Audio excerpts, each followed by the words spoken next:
I'd like you all to meet my mother's dear friend. A friend? Yes, a beloved family friend. I built all of this, everything you see here, entirely on my own. Here, here. He sure did. You didn't build this alone. I built it. The $95,000, son. Where is it? Mama, What is she talking about? I was standing in the kitchen of my son's beautiful new house when I heard him erase me from his life with 5 words. "Oh, Paige, she's a family friend." Jason said it casually, smiling at a group of well-dressed guests gathered around his marble island. Not his mother. Not the woman who raised him after every scraped knee, failed exam, and broken heart. A family friend. Then he lifted his glass and proudly told everyone that he and Lauren had built this life on their own. I could have stayed quiet. Instead, I stepped closer and asked Jason if you did this all on your own, who made the $95,000 down payment. His smile disappeared, and suddenly nobody in that room was talking. Before I tell you what happened next, tell me honestly, what would you have done in my place? If you've ever felt invisible to someone you sacrificed for, please like this video and subscribe. And in the comments, tell me where you're watching from and what time it is there. I always love seeing how far these stories travel.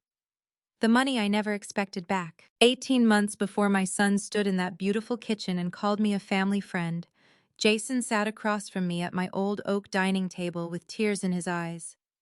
If I had known then what that money would eventually cost us, I might have asked more questions. But mothers rarely recognize the moment when helping becomes something else.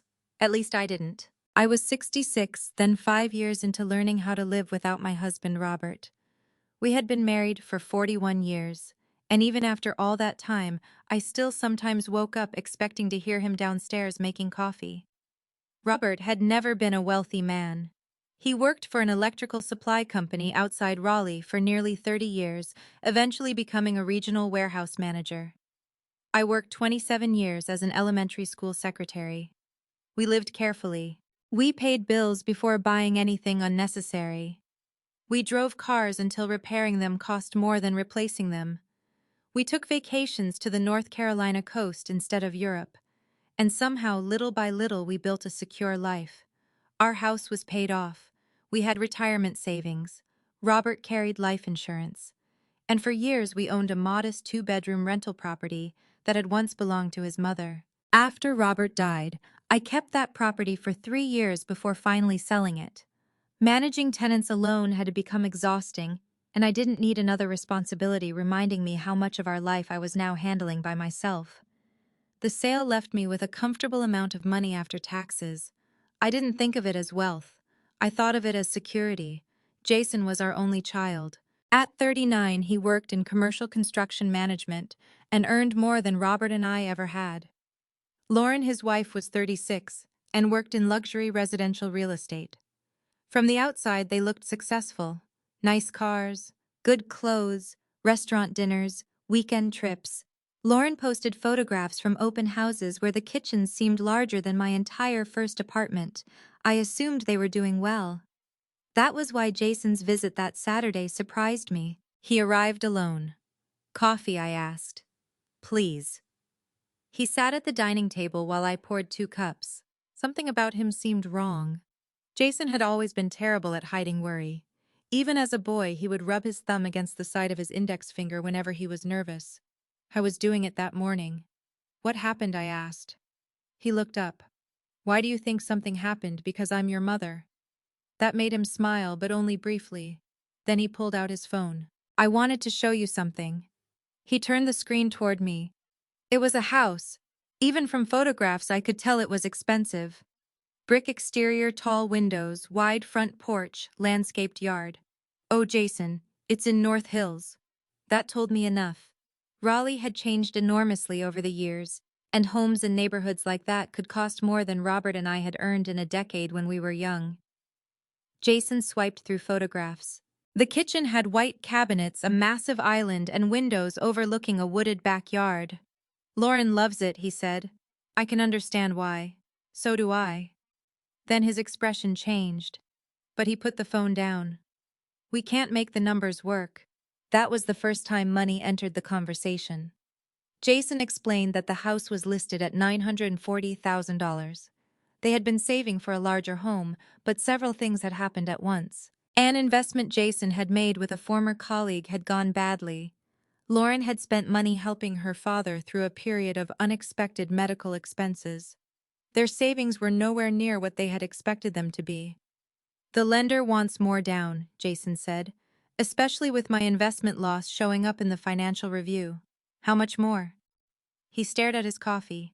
About 90,000. I remember that number because of the silence afterward. Jason didn't ask me for it. That mattered to me.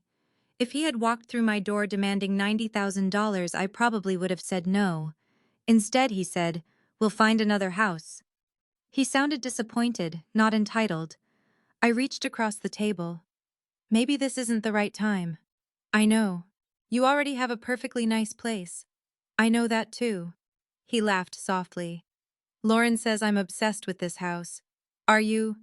Probably. Then he said something that touched the part of me that still missed Robert every day. Dad would have loved the garage. I smiled. Robert could spend 3 hours discussing a garage. Jason showed me another photograph. 3-car garage.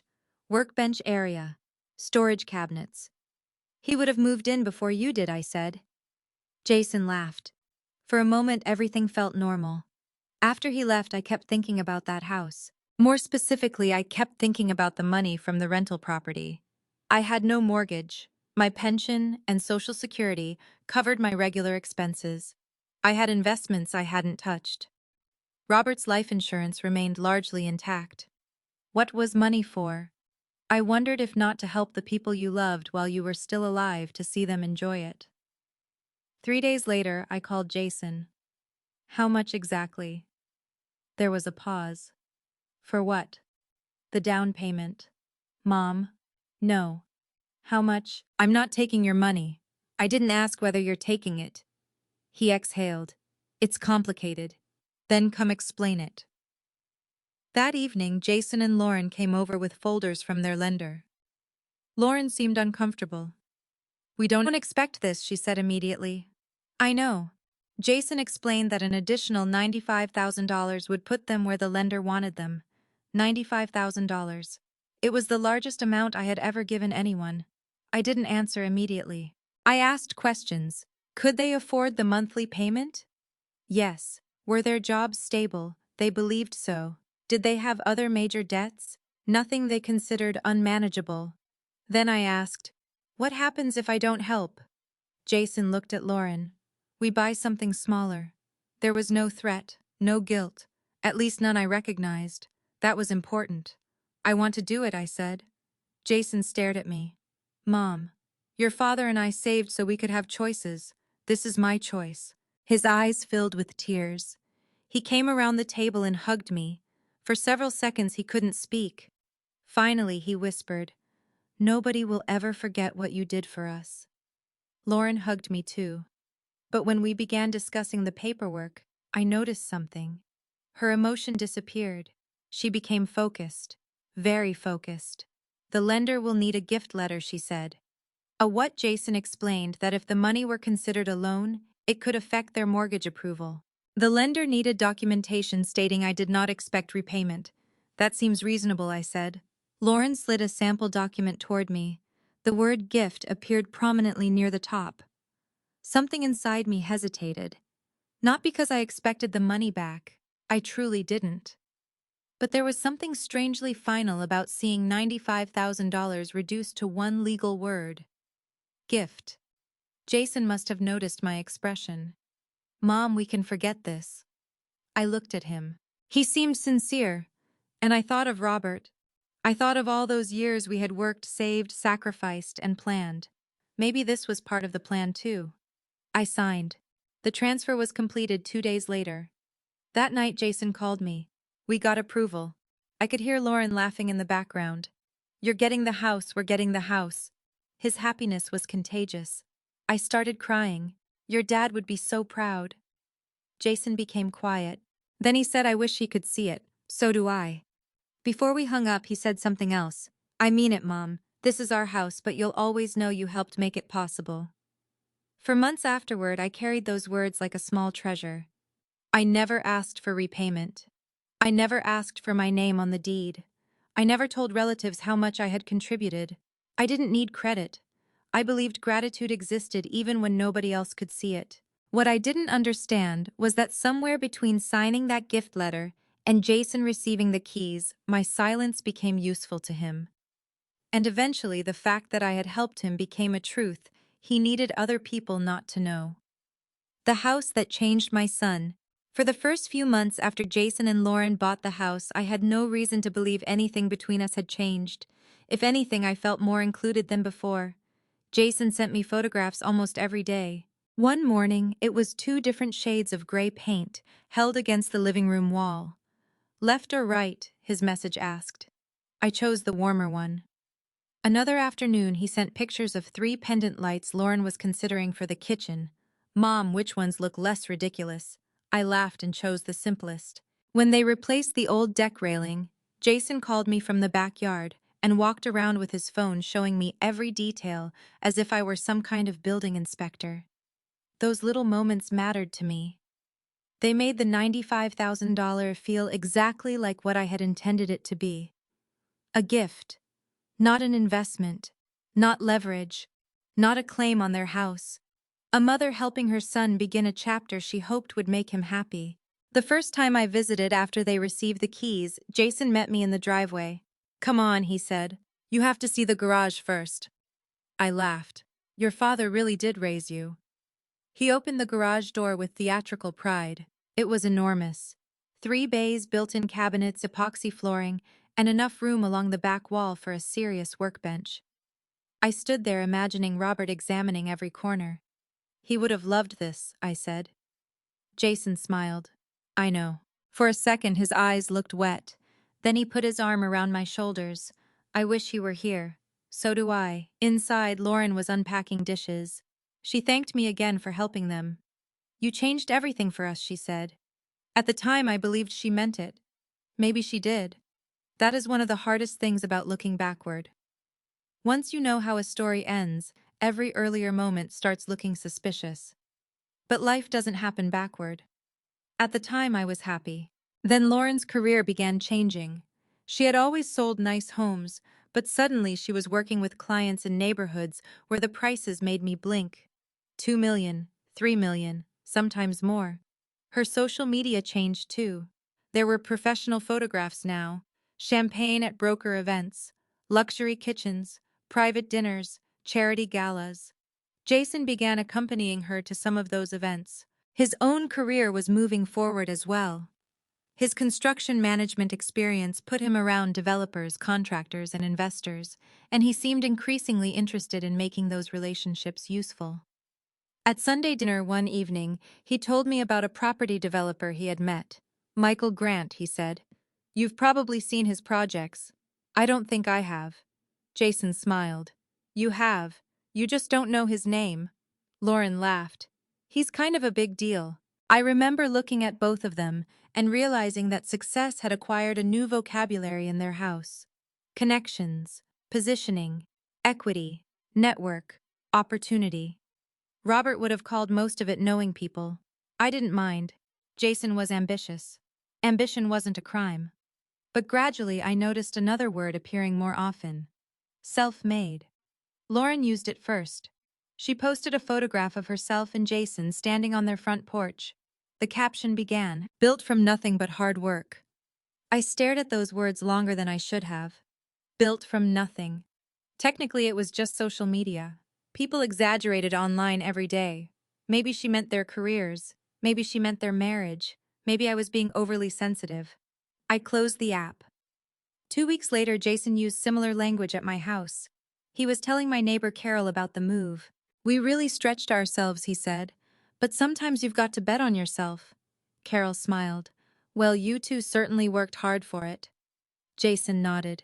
I said nothing. I wasn't waiting for him to announce. And my mother gave us $95,000. That would have embarrassed me. But I noticed how easily the truth disappeared when admiration entered the room. Still, I kept making excuses for him. Then the invitations slowed down. At first I didn't notice. Jason and Lauren were busy. So was I. I had my church book club lunch with friends, gardening and volunteer shifts twice a month at a literacy program. I wasn't sitting at home waiting for my son to entertain me. But our Sunday dinners became every other Sunday. Then once a month. Then canceled altogether for nearly 6 weeks. Whenever I called, Jason sounded rushed. Big meeting tomorrow. Lauren has clients coming over. We're hosting some people from work. I tried not to take it personally. One Saturday afternoon, I drove past their neighborhood after visiting a garden center. As I approached their street, I noticed cars parked along both sides. For a moment, I wondered whether there had been an emergency. Then I saw people carrying wine bottles toward Jason's house. They were having a party. I hadn't been invited. I drove home. That evening, Jason called. He didn't mention the gathering, neither did I. That was my mistake. Not because I should have demanded an invitation. Because silence has a way of teaching people what you're willing to swallow. A few weeks later, Jason came over to help me replace a loose cabinet hinge. While he worked, I finally asked, "Are you and Lauren entertaining more?" He kept his eyes on the screwdriver. "Some. I drove by during one of your parties."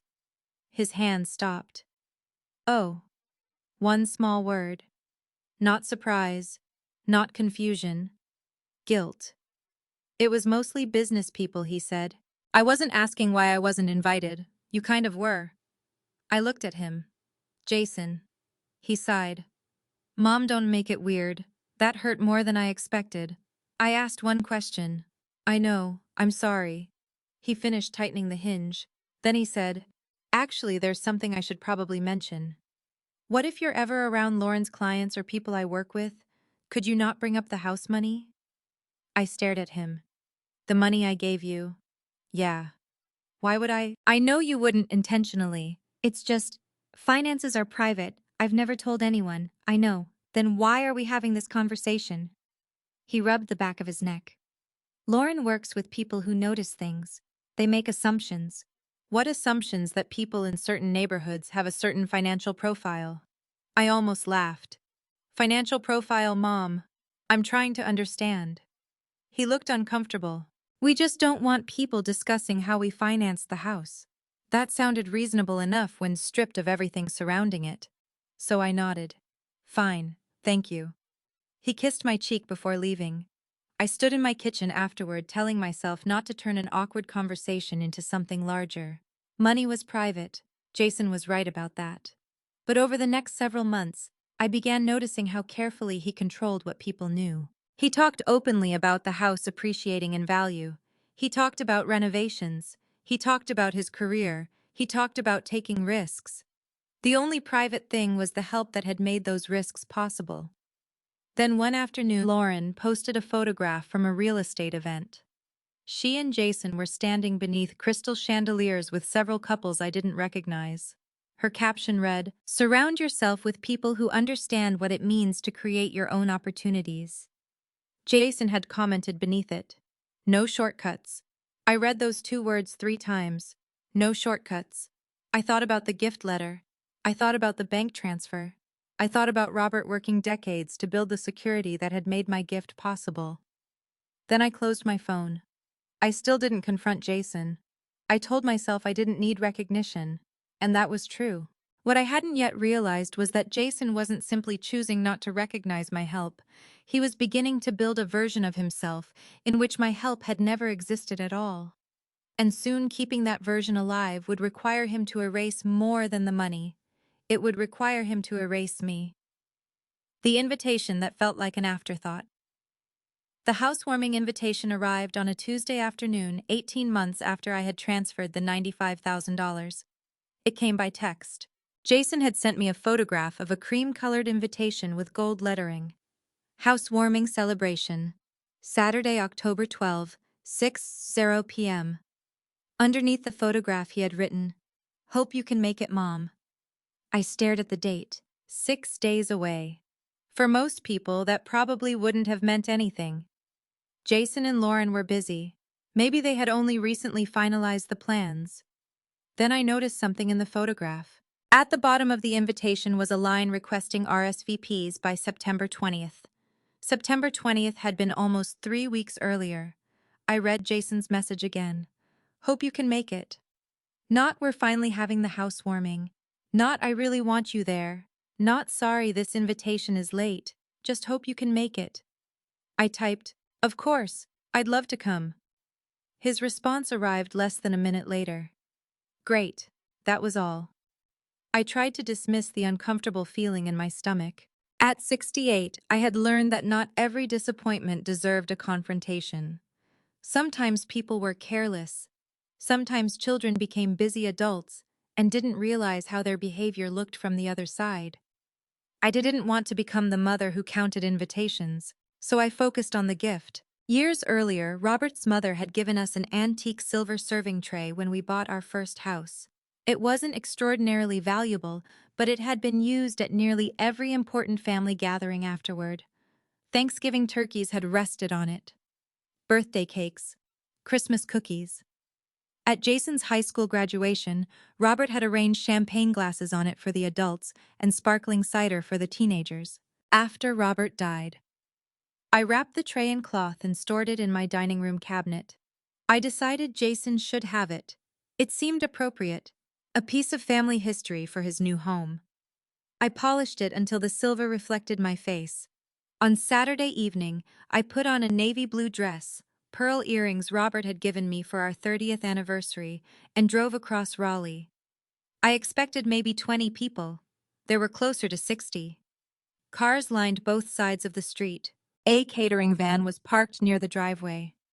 Through the front windows, I could see people moving beneath warm lights. Most of them dressed as though they were attending a business reception rather than a family housewarming. For several seconds, I remained in my car. Then I laughed quietly at myself.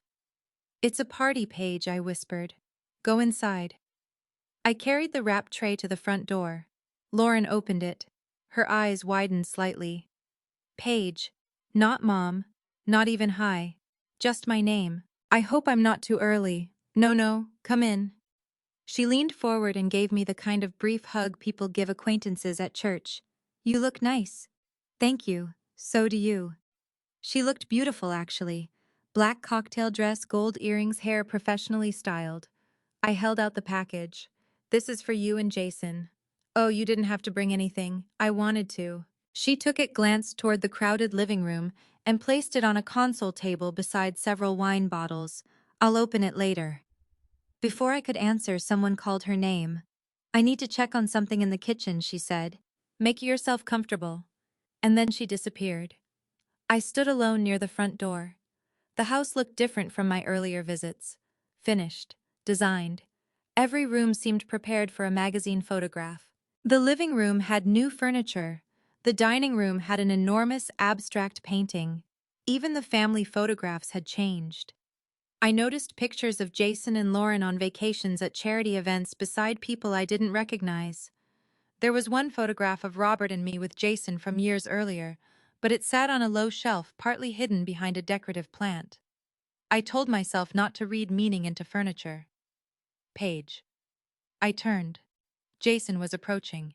For 1 second, relief washed through me. He hugged me. You came. You invited me. Right. He pulled back and looked toward the room. It's crazy tonight. I can see that.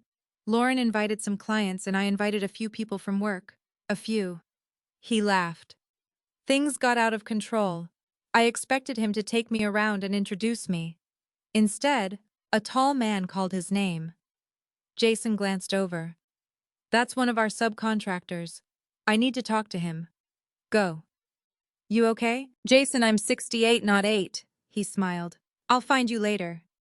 Again, I was alone. I moved toward this kitchen. A server offered me a glass of wine. I accepted it mostly because holding something gave my hands a purpose. 2 women were standing near the island discussing real estate. One smiled at me.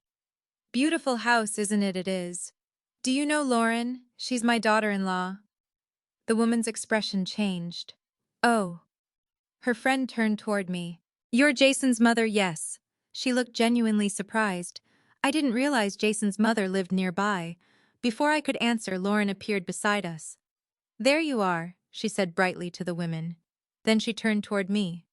"Paige, have you tried the crab cakes?" It was such an obvious interruption that for a moment none of us spoke. "No," I said.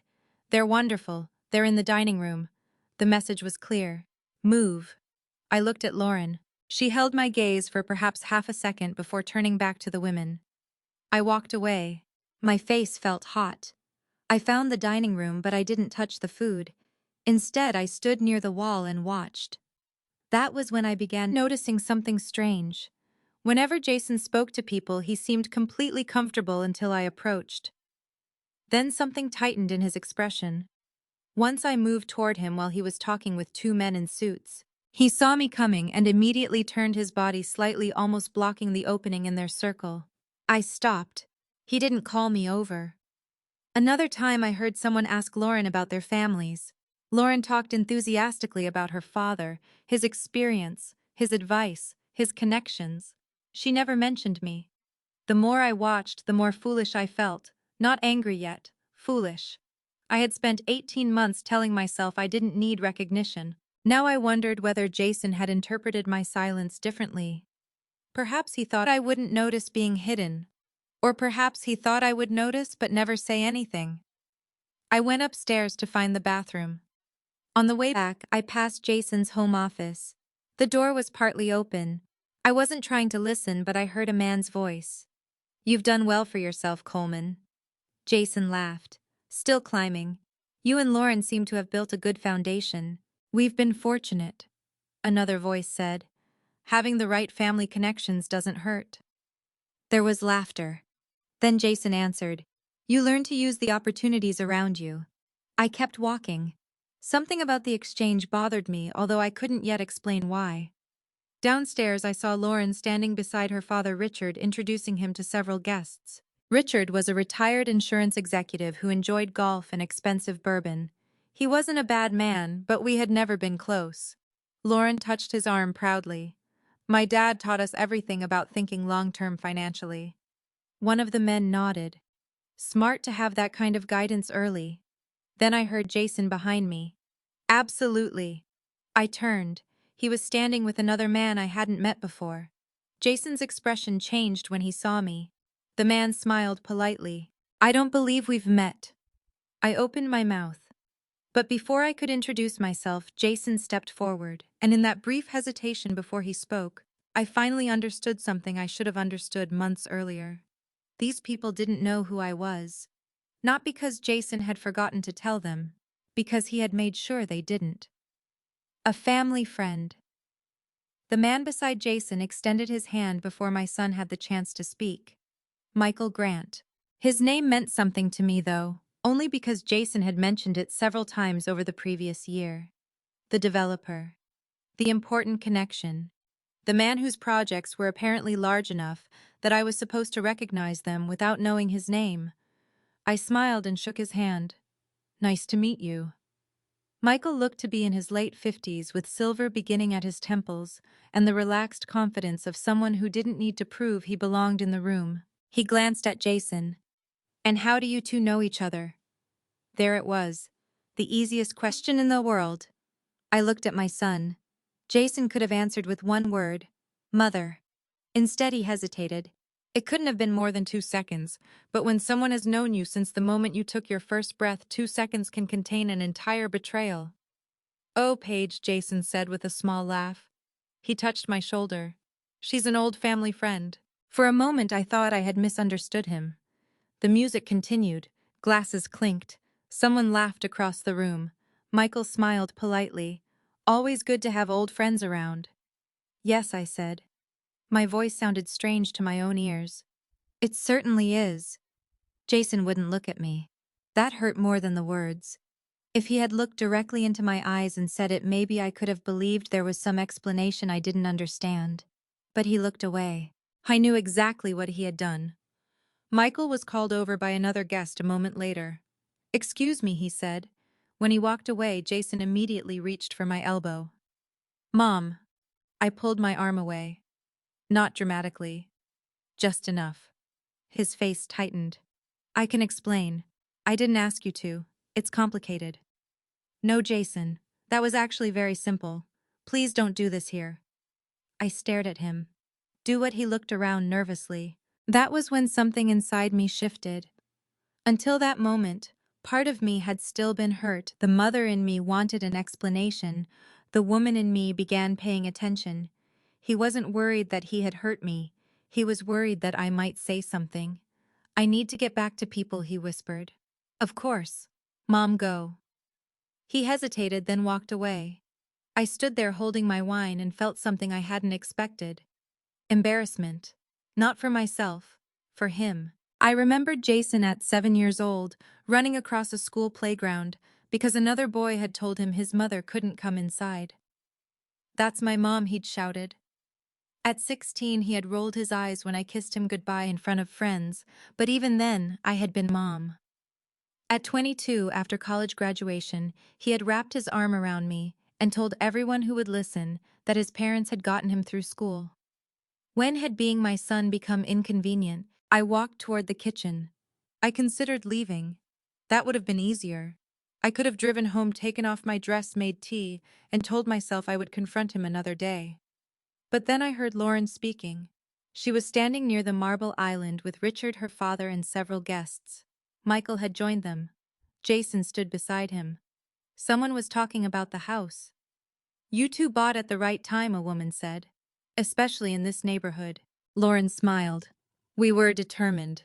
Richard lifted his glass. They didn't need much help from me. Everyone laughed.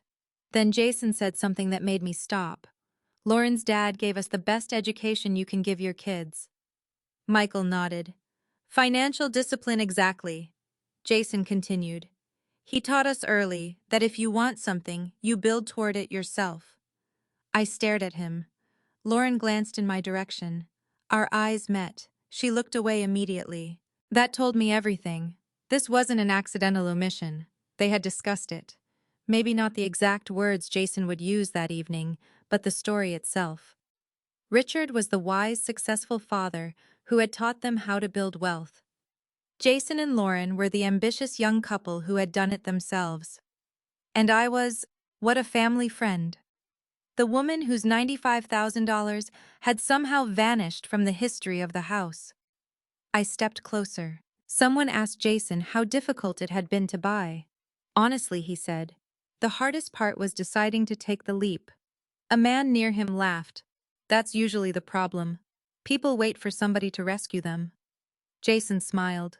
We decided early we weren't going to live that way. That sentence landed differently. I thought about the morning he had sat at my dining table rubbing his fingers together because he couldn't afford the down payment. I thought about the gift letter, the transfer, his tears. Nobody will ever forget what you did for us. Apparently somebody had. Jason raised his glass. Sometimes you just have to bet on yourself. Several people nodded. And then I heard my own voice. Jason. He froze. Every instinct I had developed as a mother told me to protect him. Don't embarrass your child. Don't make a scene. Handle family matters privately. I had followed those rules for 68 years. But Jason had turned a family matter into a public fiction. So I asked a public question. If you did this all on your own, who made the $95,000 down payment? Silence. Not gradual silence. Immediate silence. Lauren's face went pale. Richard lowered his glass. Michael looked from Jason to me. One of the women near the island actually stopped with her drink halfway to her mouth. Jason stared at me. Mom. One word. And there it was. Mom. Funny how quickly I got my title back. Lauren stepped forward. Paige, maybe we should… No, Jason interrupted. His jaw tightened. Can I talk to you? He took my arm. This time I let him. He led me through the kitchen and into a small pantry area off the hallway. The moment we were out of sight, he shut the door. What are you doing? His voice was low and furious. I stared at him. What am I doing? You just humiliated me in front of half the people I work with. I asked a question. You knew exactly what you were doing. And you knew exactly who I was when you called me a family friend. He ran both hands over his face. God, Mom. Don't God Mom me. You don't understand these people. No, apparently they don't understand you. His eyes flashed. Do you have any idea what you may have just jeopardized? That stopped me. What does that mean? Nothing. No. You said I jeopardized something. I was speaking generally. You weren't. He paced once across the narrow space. This isn't about you. I almost laughed. You called your mother a family friend erase $95,000 from the story of this house, and now you're telling me this isn't about me. You gave us that money. Yes. As a gift. Yes. You signed paperwork saying you didn't expect repayment. I don't expect repayment. Then why announce it? And suddenly I understood the argument he wanted to have. He wanted this to be about ownership. It wasn't. I don't own one brick of this house, Jason. Exactly, but I do own the truth about what I did. He looked away. I continued. I never asked for credit. I never asked you to tell your friends what I gave you. I never asked for my name on anything. Then why couldn't you stay quiet? That sentence hurt, not because it was cruel, because it revealed expectation. He had counted on my silence. You didn't want privacy, I said quietly. You wanted a different story. He said nothing. And tonight you wanted a different mother. His expression softened for half a second. Mom, that's not fair. Neither was introducing me as a family friend. A knock came at the door. Lauren's voice. Jason. He opened it. She looked frightened. Not angry. Frightened. That frightened me. What Jason asked. Lauren glanced at me, then at him. Michael wants to talk to you. Jason's entire expression changed. About what he didn't say. Jason closed his eyes briefly. Then he looked at me. You really have no idea what you just did. He walked past Lauren without another word. I remained in the pantry doorway. Lauren didn't follow him immediately. For a moment we simply looked at each other. What did I do? I asked. She swallowed. Paige, I think you should go home. That was the moment I knew my question had exposed something larger than an ungrateful son. Jason wasn't afraid because his mother had embarrassed him. He was afraid because one truthful sentence had just collided with a lie I didn't yet understand. And whatever that lie was, Michael Grant had apparently believed it. The story they had been telling. I left Jason's house without saying goodbye. My silver serving tray was still sitting unopened on the console table near the front door. For 1 second I considered taking it with me. Then I stopped. The tray wasn't responsible for what had happened. Neither was the house. And despite everything, Jason was still my son. So I walked past it, opened the front door, and stepped into the cool Raleigh night. I didn't cry until I reached my car. Even then the tears surprised me. I had been angry inside that house. Anger had kept my back straight and my voice steady. But alone behind the steering wheel, anger gave way to something heavier. My own son had looked at me and decided the word mother was inconvenient.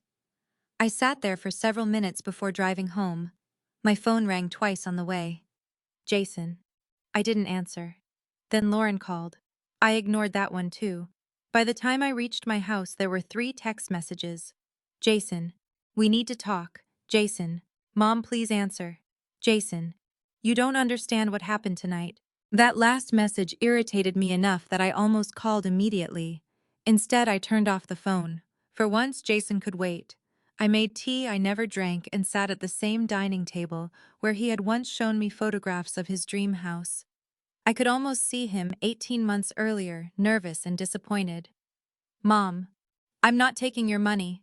Nobody will ever forget what you did for us. The memory felt almost insulting now.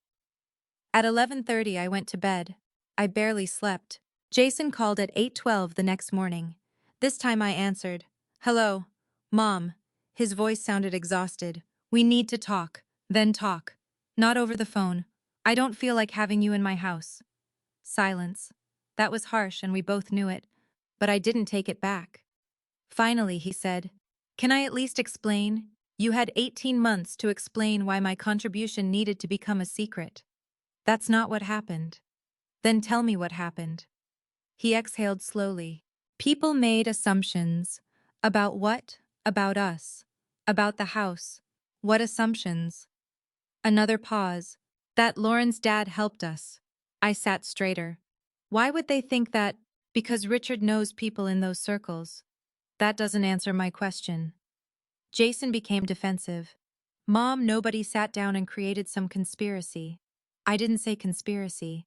You're making it sound like we deliberately invented something. Did you tell people Richard made the down payment? No. Did Lauren? Not exactly. Not exactly. Two words people use when the complete truth is inconvenient. What does that mean? Jason sighed. There were conversations. People knew Richard had experience with investments. They assumed he had helped us get started, and you corrected them. Silence. Jason, no. There it was. Why? Because it didn't matter. It mattered enough for you to call your mother a family friend. That was different. How? He hesitated. Michael Grant was standing there. I remembered the man's face. Calm. Observant. And Michael is putting together a development group. You've mentioned him. I've been trying to get involved for months. What does that have to do with me? Nothing directly. Directly. Another careful word. Keep talking. Jason explained that Michael was considering a small group of partners for a residential development outside Raleigh. Jason didn't have enough capital to be a major investor, but his construction experience made him valuable. It could lead to bigger opportunities. Equity. Ownership. The kind of career jump Jason had apparently been chasing. Michael cares about stability, Jason said. He wants people around him who understand money and have strong networks. And you thought having a wealthy father-in-law made you look stable. That's not how I'd phrase it. How would you phrase it? I let people believe something that was already being assumed. I closed my eyes. Something false. Nobody was harmed. I was erased. Mom, please stop making this emotional. I almost dropped the phone. Emotional, you know what I mean. No, Jason. Explain what part of being denied by my own son I'm supposed to experience professionally. He went quiet. When he spoke again, his voice had softened. I shouldn't have called you a family friend. No. I panicked. Why? Because Michael asked who you were. That still doesn't explain anything. I didn't want the down payment coming up. Why would it? I don't know. Exactly. He was silent. I asked the question that had been bothering me since Lauren told me to leave. Why did you say I jeopardized something? His answer came too quickly. I was angry. Jason. I was embarrassed. Jason. Mom, there isn't some giant secret. Then tell me the small one. Nothing. I waited. Finally, he said, I have to go. You called me. I know. I have another call. From Michael, silence again. Then we'll talk later. He hung up. I stared at the phone. For most of my life, I had believed dishonesty announced itself dramatically. A forged signature, a stolen check, a direct lie. But Jason was showing me another kind. A lie built from omissions. He hadn't told anyone Richard gave them $95,000. He had simply let them believe it. He hadn't said I wasn't his mother, until the moment acknowledging me became dangerous. At 10:45 that morning, my phone rang again. The number wasn't saved. I nearly ignored it. Then I answered. Hello, Mrs. Coleman. Yes, this is Michael Grant. I stood up without realizing I had done it. From last night, yes, I'm sorry to contact you directly. How did you get my number? Jason provided it on an emergency contact form several months ago for a project we were reviewing. That was strange enough. But Michael continued. I want to be careful here. I'm not calling to involve you in Jason's business. Then why are you calling? There was a brief pause. Because something you said last night raised a question. The down payment. Yes. I looked toward the window. My backyard was bright with morning sunlight. A squirrel ran along the fence. Everything outside looked completely ordinary. What question I had been given a different understanding of how Jason and Lauren financed the property. Different how I'd rather not characterize anyone's statements until I've reviewed them properly. He sounded cautious. Professional. That made me more nervous. Mr. Grant, my son, just told me people assumed Lauren's father helped them. Yes. He says he never explicitly told anyone that. I understand. Is that true? Michael didn't answer immediately. Mrs. Coleman, I don't want to ask you to interpret conversations you weren't part of. Then what do you want from me? One factual answer. I gripped the phone tighter. Go ahead. The $95,000 you mentioned last night? Yes. That came entirely from you? Yes. Not from Lauren's father, no. Not from a shared family account? No, my money. I transferred it directly for their home purchase. Another pause. I could hear papers moving on his end. Then Michael asked the question that changed everything. Was that the only money you contributed? My stomach tightened, and yes. You haven't committed additional funds to Jason, no. Not for business purposes. Number, not for future development costs. Number, his silence frightened me more than any answer could have. Mr. Grant. Thank you. Wait. Yes. Why are you asking me that? He exhaled. I think it would be better if we spoke in person. My mouth went dry. About what? About the way Jason's financial position has been presented. I sat down slowly.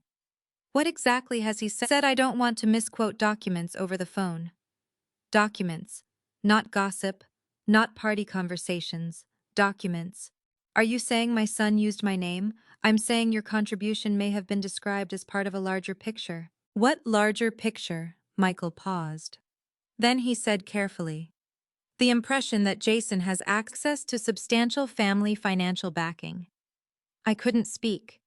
Because suddenly the $95,000 wasn't the part that frightened me. The frightening part was the word access. Jason hadn't just rewritten where his down payment came from. Somehow, somewhere, he had allowed people to believe there was more money behind him. And I had no idea how much of that imaginary money belonged to me. The second set of numbers, Michael Grant suggested we meet at a coffee shop near downtown Raleigh the following morning. I arrived 15 minutes early. That was a habit Robert had given me. He used to say being early was one of the few forms of respect that cost nothing. I chose a table near the window and ordered coffee I didn't particularly want. Michael arrived exactly at 10. I wasn't dressed like he had been at the housewarming. No jacket, no polished social smile. Just a blue button-down shirt, dark trousers, and a leather folder tucked beneath his arm. Mrs. Coleman. Paige is fine. He sat across from me. Thank you for meeting me. I almost didn't. I wouldn't blame you. That answer made me nervous. Michael ordered coffee and waited until the server walked away. Then he placed the folder on the table. I want to make something clear before we start, he said. I'm not accusing you of anything. I didn't know there was anything I could be accused of. There shouldn't be. Shouldn't. I noticed the word. Then tell me why I'm here. Michael folded his hands. For approximately 6 months, I've been considering a residential development project northwest of Raleigh. 42 townhomes, potentially more depending on zoning. I nodded. Jason mentioned a development opportunity. He's good at what he does. That surprised me. You still think that professional competence and judgment aren't always the same thing. I couldn't argue with that. Michael explained that Jason had approached him through a mutual contact. Jason wasn't wealthy enough to invest at the same level as some of Michael's other partners, but he had construction experience and relationships with subcontractors. He could bring value without bringing the largest check, Michael said. Then why does his family money matter?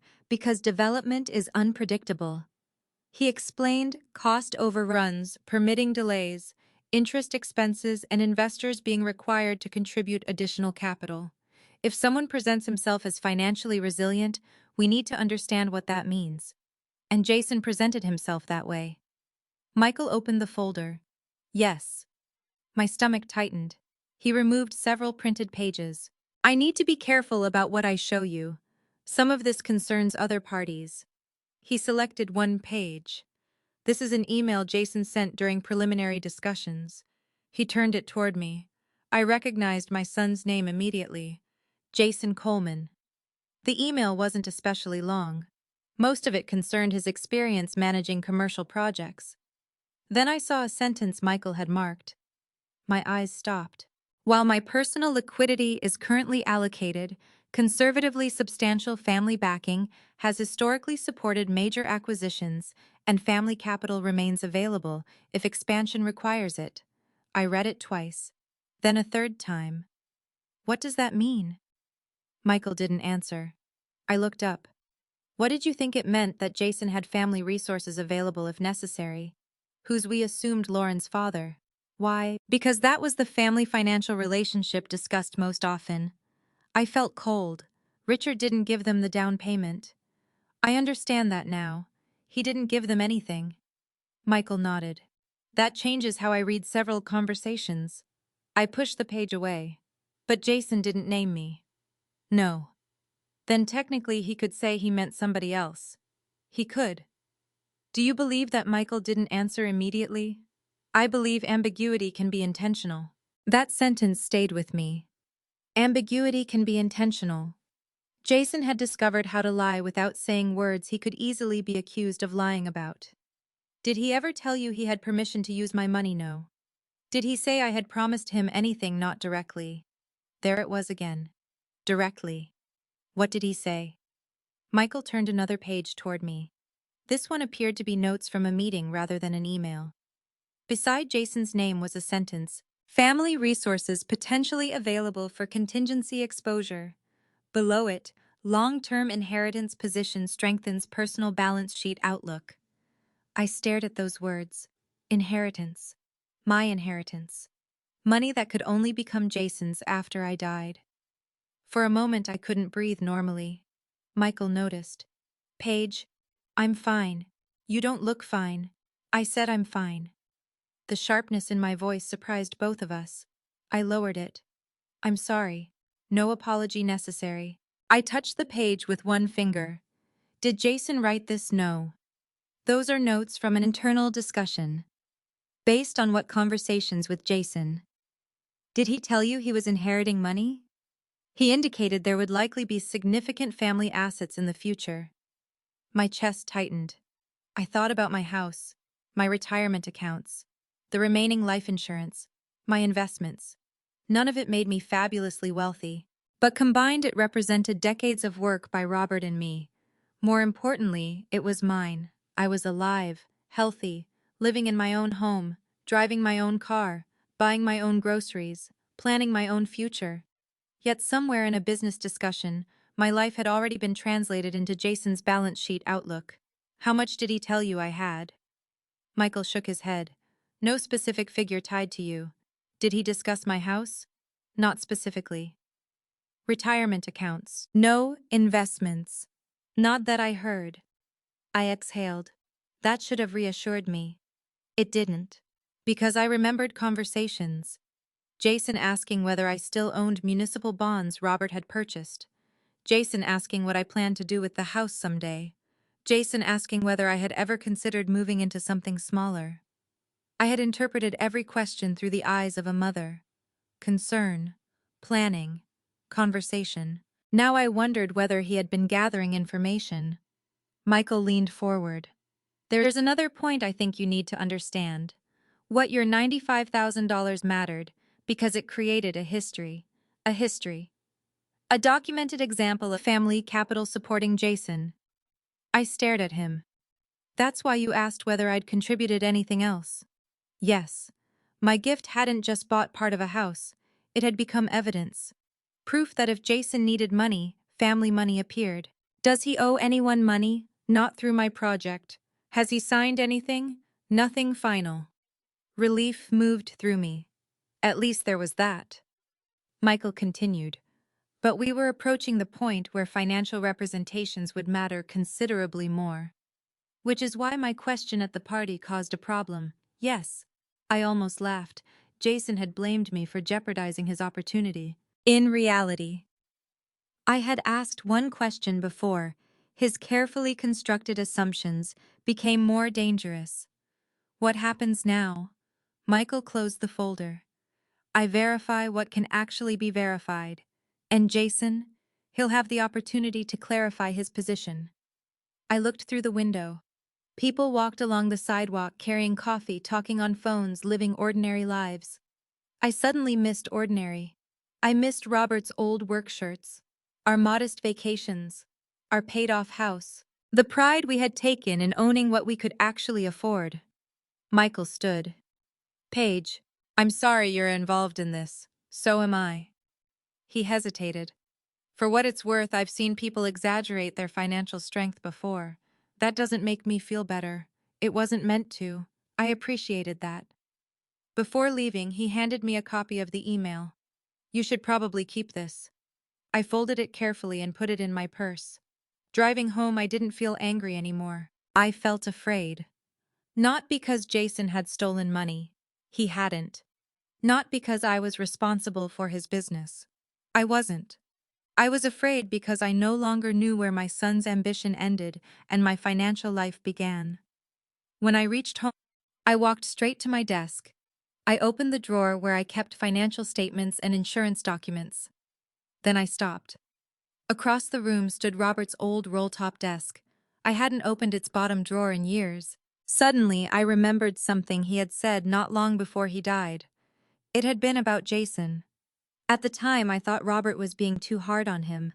Now standing there with Jason's email in my purse, I heard my husband's voice with painful clarity. Paige, if he ever gets desperate to look successful, don't confuse helping him with protecting him from reality. I walked toward the desk. For the first time in 5 years, I unlocked the bottom drawer. And inside, beneath old tax records and photographs, I found an envelope in Robert's handwriting. My name was written across the front. Paige. Underneath it were 4 words. If you ever need this. What my husband warned me about. I sat in front of Robert's desk for several minutes before opening the envelope. His handwriting alone was enough to make my chest ache. 5 years had passed since his death, but grief has a strange relationship with time. You can go months feeling steady, then see the curve of one familiar letter, and suddenly you're standing beside a hospital bed again, trying to memorize a face you have loved for 41 years. I ran my thumb across my name. Paige. Robert had written hundreds of notes to me during our marriage. Grocery lists, birthday cards, reminders stuck to the refrigerator. Once during an argument about replacing our washing machine, he'd left a note beside my coffee that said, "I still think I'm right, but I love you more than I love being right." I had kept that one. But I didn't remember this envelope. I opened it carefully. Inside were 3 handwritten pages. The first paragraph wasn't about Jason. It was about me, Paige. If you're reading this, you're probably cleaning out this desk after I'm gone, which means you ignored me every time I told you not to keep old paperwork forever. I laughed. Then I cried. That was Robert. Even when preparing for death, he had found a way to tease me. I continued reading. He wrote about our life together, about how proud he was of what we had built, without ever becoming wealthy in the way people usually use that word. Then the letter changed. There's one thing I want to put in writing because I know how your heart works when it comes to Jason. I stopped. My eyes blurred. I wiped them and kept reading. Robert wrote about Jason's ambition. He said ambition itself didn't worry him. What worried him was Jason's need to appear further ahead than he actually was. I remembered arguments between them. Jason had been 24 when he bought a car he could barely afford. Robert had called it foolish. Jason had accused him of not understanding what it took to look successful in the modern business world. At the time I defended Jason. He's young, I'd told Robert later. He'll learn. Robert had looked at me and said, I hope he learns before somebody else pays for the lesson. Reading the letter now, I remembered those words perfectly. Robert had written, if Jason ever genuinely needs help, help him if you can. He's our boy. I never want pride to stop us from helping our child through real hardship. But there's a difference between helping him survive and helping him maintain an image he can't afford. That difference matters. I lowered the letter. The house was completely silent. I could hear the refrigerator humming in the kitchen. Somewhere outside, a lawnmower started. I kept reading. If he loses a job, help him eat. If he's sick, help him heal. If he falls, help him stand. But if he's spending money to make strangers believe he's richer, stronger, or more successful than he is, don't finance the costume. That was Robert's phrase. Don't finance the costume. I covered my mouth. Because that was exactly what I had done. Not intentionally. When I gave Jason $95,000, I thought I was helping him buy a home. But the house had become something else. Evidence of success. A business credential. A backdrop for photographs about being self-made. And now, according to Michael Grant, even my future estate had somehow become part of Jason's financial image. The final paragraph was shorter. You will always want to rescue him, Paige. That's one of the reasons I love you. But someday loving him may mean letting him be uncomfortable. Don't mistake removing consequences for love. Sometimes consequences are what teach us to become people worth trusting. I read that paragraph 3 times. Then I placed the letter on the desk and cried harder than I had since Robert's funeral. Not because he had predicted some terrible future. He hadn't. Robert hadn't known anything about a $940,000 house. He hadn't known Lauren. He hadn't known Michael Grant, or development projects or emails about family capital. He had simply known our son. And perhaps he had known me even better. I had spent years translating Jason's ambition into something harmless. He wants a better life. He's driven, he's building something, he works hard. All of those things were true. But truth can sit beside another truth. Jason also cared deeply about how success looked, and I had been so determined not to judge him that I had ignored the difference. I opened the rest of the drawer. There were old tax returns, insurance records, property documents, and a folder labeled estate. Robert had always organized everything. I found copies of the trust documents we had created years earlier. Nothing seemed alarming, but after what Michael had shown me, I no longer trusted my own assumptions. I took the letter and the estate folder into the kitchen. Then I called Susan Miller. Susan had been our attorney for nearly 20 years. She had helped us purchase the rental property update, our wills create the trust, and settle several matters after Robert died. She answered on the 3rd ring. Paige Coleman, this is a surprise. I need an appointment. Her tone changed immediately. Everything all right? I don't know. What happened, my son? There was a pause. Jason. Yes. What about him? I looked at the email Michael had given me. I think he's been talking about my money as though it might eventually be available to him. Susan didn't respond for several seconds. Has he accessed any accounts? Not that I know of. Signed anything for you? No. Do you have any joint accounts with him? Number power of attorney? Yes, but only the documents you prepared. Good. The word didn't reassure me. Susan, I gave him money for his house. How much? 95,000. Loan gift. When 18 months ago. And now I explained the housewarming. The family friend. Richard. Michael Grant. The email. Family capital remains available. Susan listened without interrupting. When I finished, she said, Bring everything. Everything. The gift documentation. Your trust. Power of attorney. Current estate documents. And that email. I have most of it here. Tomorrow at 9 I'll be there. I hesitated. Susan, yes. Yes, can Jason use the fact that he's likely to inherit from me someday to support a business deal? Not in any meaningful legal sense, unless you've actually committed assets. I haven't. Then no. I breathed out. But she added, if he's representing expected inheritance as part of his financial strength, that's something you need to take seriously. Why? Because people make decisions based on expectations. And expectations have a way of becoming pressure. After we hung up, I sat at the kitchen table with Robert's letter. For the first time, I understood what frightened me most. It wasn't that Jason had taken anything else. He hadn't. It was that he had begun treating the boundary between his future and my present as though it barely existed. I looked around the house Robert and I had spent 31 years paying for. Every room held evidence of a life built slowly. Nothing self-made. Everything built together. And I suddenly realized that before I confronted Jason again, I needed to know exactly what was protected, what wasn't, and what assumptions my son might already be making. The next morning, I carried Robert's letter into Susan Miller's office. I thought I was going there to protect my money. I didn't yet understand that I was about to discover how many innocent questions Jason had already asked me about it. The gift letter. Susan Miller's office had changed very little in 20 years. The same dark wooden bookshelves covered one wall. The same framed photograph of the Blue Ridge Mountains hung behind her desk. Even the little ceramic bowl where she kept peppermints was still sitting beside the legal pads.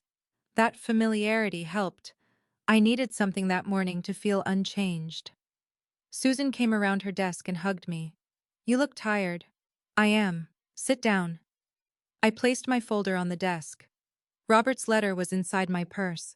I wasn't ready to show it to anyone yet. Susan began with the documents from Jason's home purchase. The gift letter was exactly where I remembered it.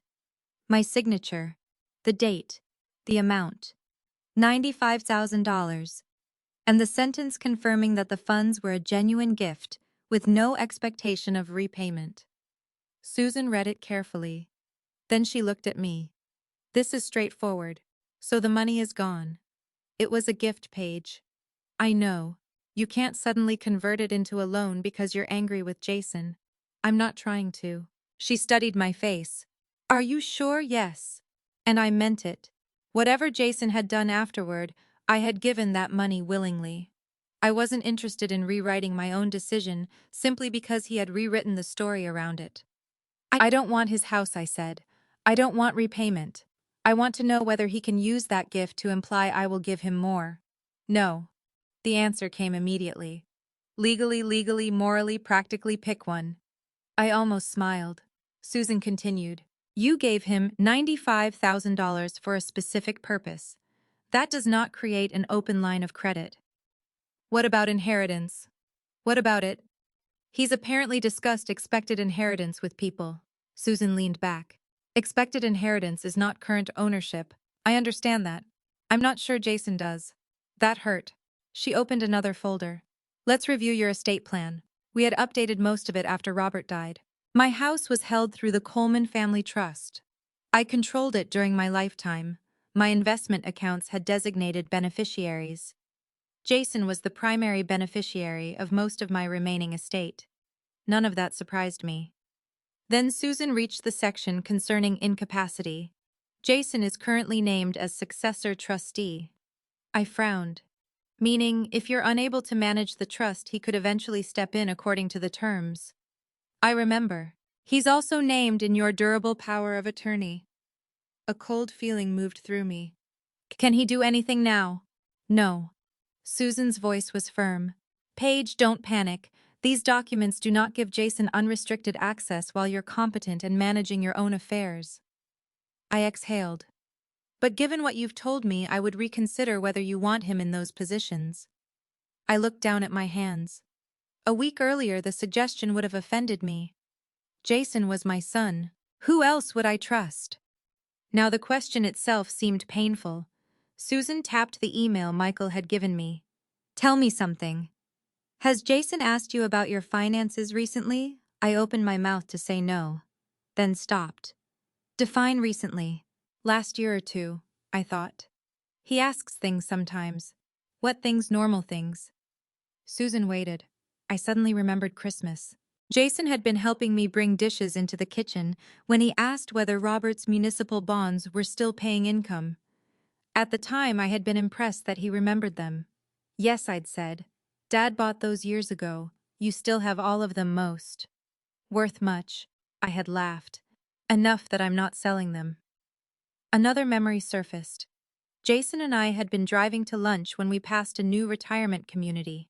He said, "Would you ever move somewhere like that?" I told him absolutely not. Then he'd asked what I thought my house was worth. I had teased him, planning to sell it out from under me. He laughed. Just curious. I had laughed too. Sitting in Susan's office, I didn't find it funny anymore. "He's asked about the house," I said. Susan wrote something down. What specifically, what it's worth, whether I'd ever downsize. Anything else, my investments. How much detail did you give him? Not much. Retirement accounts. He asked once whether I was drawing from investments or living mostly on pension and Social Security. Susan looked up. When maybe 6 months ago. Context. He said he wanted to make sure I was comfortable. Did he ask whether you had debt? Yes. And I told him the house was paid off and I didn't owe anyone anything significant. Susan put down her pen. What I don't like the pattern. My stomach tightened. You think he was gathering information? I don't know what he was doing. I know that individually every question sounds harmless. That was exactly the problem. Each conversation had felt like concern. Together they looked different. He asked about the trust too, I said. Susan's expression sharpened. When maybe 2 months ago. What did he ask? I tried to remember the exact conversation. We had been sitting on my back porch. Jason asked whether Robert had placed restrictions on the trust. I had told him I wasn't sure what he meant. He said something about trust being complicated and asked whether terms could be changed later. I had shrugged. I told him I'd call you if I ever wanted anything changed. Susan nodded slowly. Did he ask what happens when you die? I looked at her. Yes. The room seemed quieter. What did you tell him? That most things eventually go to him. Susan leaned back. There was no judgment in her expression, only concern. He's your only child. That's not an unusual answer. But now he's telling investors he expects an inheritance. Possibly. I looked toward the window. Robert warned me. Susan waited. I took the letter from my purse. I didn't hand it to her. I simply held it. He worried Jason cared too much about appearing successful. Susan's voice softened. Robert worried about a lot of things. This one was specific. I told her about the line. Don't finance the costume. Susan was quiet. Then she said I always liked Robert. I laughed despite myself. So did I. She turned my estate documents toward me. Paige, I want to separate two issues. All right. First, Jason has no automatic right to your assets while you're alive. Good. Second, your current plan gives him a significant future inheritance and important authority if you're incapacitated. I looked at the page. What do you recommend that depends on what you want? I want my son to inherit something. Then he can. But inheritance doesn't have to mean unrestricted control, and being your son doesn't automatically make him the right person to manage your affairs. That sentence hurt. Still, I knew she was right. Susan explained several options. An independent fiduciary could serve as successor trustee. My power of attorney could be changed. Jason's eventual inheritance could include protections preventing it from being treated like guaranteed capital before it actually became his. Nothing needed to be punitive. Nothing needed to remove him entirely. I listened. For years, my estate plan had been built around one assumption: Jason will take care of things. Now I had another question. Would Jason take care of me, or would he take care of the future he expected my money to create? I need time, I said. Take it. I gathered the documents. At the door, Susan stopped me. One more thing. What until you decide? Don't discuss numbers with Jason. I won't. Not your investments, not the house, not insurance, nothing. I nodded. Walking to my car, I realized something painful. I wasn't protecting myself from a thief. Jason hadn't stolen from me. I was protecting myself from an expectation. And sometimes expectations become dangerous long before anyone breaks a law. I sat behind the steering wheel and looked at Robert's letter. For the first time in my life, I was seriously considering removing my only child from control of my financial affairs. I didn't know yet whether I could do it. Then my phone rang. Lauren. I almost let it go to voicemail, but something made me answer. Hello? Her voice was quiet. Paige, I need to see you. About Jason. Yes. Does he know you're calling? No. That answer changed everything. Then she said, there are things he's been saying about your estate that I think you deserve to hear. Lauren tells me the truth. Lauren arrived at my house 40 minutes after she called. I watched from the living room window as she sat in her car for nearly a minute before getting out. That alone told me this wasn't going to be an ordinary conversation. Lauren had always been decisive. She walked quickly, spoke confidently, and rarely seemed uncertain about anything. But that afternoon she approached my front door like someone preparing to enter a courtroom. I opened it before she knocked. Come in. Thank you. She stepped inside. Neither of us attempted a hug. Coffee, number tea. No thank you. I led her into the kitchen. The last time she had sat at that table with Jason, I had agreed to give them $95,000. I wondered whether she remembered. She placed her purse beside her chair but didn't remove her coat. You said there were things I needed to know. Yes. Then tell me. Lauren looked down. First, I want to say I'm sorry about the housewarming. For which part? She winced. I hadn't intended to be cruel. But I wasn't interested in making this conversation comfortable for her. For all of it, she said. Did you know Jason was going to call me a family friend? No. I watched her carefully. I believe you. Her shoulders relaxed slightly. But you knew people didn't know I was his mother. Some people. And you knew they thought your father helped with the house. Yes. There was no point pretending anymore. Why? Lauren rubbed her palms together. It started stupidly. Most lies do. At a dinner last year, somebody asked how we managed the down payment so quickly. Dad was there. Someone made a joke about having a generous father-in-law, and Jason laughed. That's it. At first, she looked ashamed. Then somebody said it must be nice having family backing, and neither of you corrected them. No, why not? Lauren finally looked at me. Because it made us look stronger. There it was. The truth without decoration. Stronger financially and professionally. She explained what I had already begun to understand. Her father Richard had spent decades around successful business owners. He knew bankers, brokers, developers, executives. His name carried weight in certain circles. Mine didn't. I had spent 27 years answering phones, organizing attendance records, calming upset parents, and finding lost lunchboxes in an elementary school office. Robert had managed a warehouse. We were respectable people. But respectable wasn't impressive enough for the story Jason and Lauren wanted to tell. Did Richard know? I asked. Not at first. At first, Lauren looked uncomfortable. He realized people were making assumptions. And he told us not to involve him in anything financial.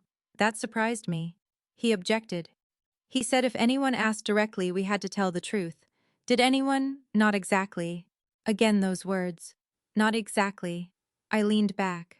Lauren, your father didn't give you the down payment. No. Jason told me Richard had medical expenses that affected your savings. Her face changed. He did have medical expenses. Did you pay them? A little. Not enough to explain our savings. I felt something sink inside me. What happened to the rest? Lauren stared at the table. Jason's investment loss was bigger than he told you. How much bigger? About 70,000. I closed my eyes. Another omission. Another carefully edited truth. Why didn't he tell me? He was embarrassed. That word seems to explain a lot lately. I know. For several seconds, neither of us spoke. Then I asked, what does Michael's project have to do with my estate? Lauren's face went pale. That was why she had come. Jason wants the development deal badly. I know. He sees it as his chance to stop being an employee and become an owner. Also something I know. He doesn't have the liquidity Michael's other partners have, so he implied family money could support him. Yes. Did you know? Not at first. I stared at her. Lauren. I knew he talked about family resources. I didn't know how specific he was becoming. How specific? She swallowed. He started talking about your estate. The word sounded ugly now. My estate. A polite phrase for everything I would leave behind when I was dead. What did he say? Lauren looked toward the window. Different things. Tell me one. He said your house was paid off. I felt my fingers tighten around the edge of the table. What else? That you had retirement investments. What else? That his father left you financially secure. What else? Her eyes filled with tears. I didn't rescue her from the silence. Finally, she whispered. He said eventually most of it would come to him anyway. There it was. The sentence Susan had almost predicted. I didn't feel angry, not immediately. I felt empty. How often has he said that? More than once. To investors, I don't know exactly what he told them. To you. Lauren nodded. Yes. What did you say at first? Nothing. And later I told him you could live another 30 years. The absurdity of the sentence almost made me laugh. I hope that wasn't disappointing. Paige. Her voice cracked. I'm sorry. I looked away. She continued. The first time he said it, I thought he was being practical. Families discuss inheritance. Yes. But then he started talking about it differently. How like it was part of a safety net. I thought about Michael's meeting notes. Long-term inheritance position strengthens personal balance sheet outlook. Those exact words numbered. Jason would say things like, even if something goes wrong, eventually mom's estate comes to me anyway. I stood. I couldn't sit anymore. I walked to the sink and stared through the window above it. The backyard was covered with fallen leaves. Robert had planted the maple tree near the fence 23 years earlier. Jason had helped him dig the hole. I remembered them arguing about whether it was straight. Now that same son was discussing what would happen to everything after I died. Not with grief, not with responsibility, with financial relief. Behind me, Lauren said. That's when it started frightening me. I turned. Why now? What? Why are you telling me now? She wiped her eyes. Because the housewarming changed something. For you. For Jason. I waited. He isn't just embarrassed anymore. He's desperate. About Michael's deal. Yes. And you're afraid he'll ask me for more money. Lauren shook her head. No. That answer surprised me. Then what? I'm afraid he believes he doesn't have to ask. My stomach tightened. What does that mean? Not that he'll steal from you, she said it quickly. I don't think Jason would do that. But he talks about your future money like it's already part of his future. I returned to the table. Did you encourage that? Lauren started crying. At first, yes. I appreciated the answer because it was finally honest. The house made my career look successful, she continued. Dad's reputation helped. Jason's connections helped. I liked what people assumed about us. And you liked them not knowing the down payment came from a retired school secretary. She looked ashamed. Yes. That one word hurt more than an excuse would have. But it also gave me clarity. I wasn't imagining what had happened. They had been ashamed of the truth because the truth wasn't glamorous enough. Lauren stood. I'm not asking you to forgive me. Good. She nodded. I just thought you should know before Jason talks to you. About what the deal. He already blamed me for damaging it. He may do more than blame you. What do you mean he may try to convince you to reassure Michael that family resources are available? I stared at her. Resources meaning my money. Yes. After Lauren left, I sat alone for a long time. Then I took out Susan's business card. The day before I had told her I needed time. I didn't need time anymore. I called. Susan Paige, I've made a decision. About the estate. Yes. I looked around the kitchen. Robert and I had paid for one paycheck at a time. I want Jason removed from any position that gives him control over my finances if something happens to me. Susan was silent. And his inheritance, she asked. I don't want to disinherit him. Then what do you want? I thought about Robert's letter. Help him stand. Don't finance the costume. I want to protect him from believing my death is his business plan. For the first time since the housewarming, I knew exactly what I needed to do. Jason was still my son. I still loved him. But love was no longer going to be permission. I changed the plan. 3 days after, Lauren sat at my kitchen table and told me that my son had begun treating my future estate like a financial safety net. I returned to Susan Miller's office. This time I wasn't carrying questions. I was carrying decisions. Susan closed the door behind me and placed a yellow legal pad on her desk. Before we change anything, she said, I want to make sure you're doing this because it's what you want, not because you're angry. I am angry, I know. But anger isn't why I'm here. Then tell me why you are. I looked down at my hands. Because if something happened to me tomorrow, Jason would have authority over financial decisions I no longer trust him to make. Susan nodded slowly. That is a very different reason. I don't think he'd steal from me. I understand. I need you to understand that. I do. That distinction mattered to me. Jason had lied. He had manipulated impressions. He had allowed my money to become part of a story designed to make him look stronger than he was. But I wasn't going to invent crimes he hadn't committed simply because I was hurt. He's not a thief, I said. He's become entitled. Susan picked up her pen. Sometimes entitlement creates risks before criminal intent ever enters the picture. Exactly. We started with the successor trustee. under my existing documents. Jason would eventually step in if I became unable to manage the Coleman family trust myself. For years that had seemed natural. He was my only child. Who else would I name? Now Susan suggested an independent fiduciary. A professional, I asked. Yes. Someone with no emotional or financial interest in the outcome. Expensive. There are fees. I smiled faintly. Apparently peace of mind has fees. Most useful things do. We discussed several options before I chose a fiduciary Susan's firm had worked with for years. That decision was easier than I expected. The next one wasn't. My durable power of attorney. Jason's name was there too. I stared at it for a long time. I remember signing this. Robert was originally first, Susan said. Jason became primary after Robert died. I thought I was protecting myself. You were making the best decision you could with the information you had. I hated how reasonable she sounded. Sometimes you want someone to tell you that you were foolish because foolishness feels easier to fix than trust. Remove him. Susan didn't immediately write. Are you certain? Yes. Who would you like instead? We discussed a limited arrangement using professional oversight rather than giving one person broad authority. I chose that. Susan made a note. I felt something inside me ache. There are signatures nobody imagines making when their children are born. You sign permission slips, birthday cards, college applications, maybe a check for a first apartment. You don't imagine sitting in a lawyer's office decades later signing papers that say, my child should not control my money if I cannot protect it myself. But life doesn't ask whether a decision matches the future you once imagined. It asks whether the decision matches the reality you're living now. Then we reached inheritance.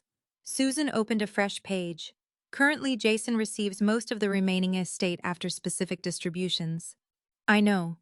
Do you still want that? I thought carefully. Yes. She seemed slightly surprised. I don't want to punish him for disappointing me. All right. But I don't want him using an expected inheritance as leverage today. That can be addressed. How? Susan explained that we could restructure the inheritance through continuing trust provisions. Jason could remain a beneficiary without having unrestricted access to everything immediately. More importantly, he could not pledge an expected future inheritance as though it were guaranteed business capital while I was alive. And if he wants to invest after I'm gone, that depends on the terms you establish and the circumstances then.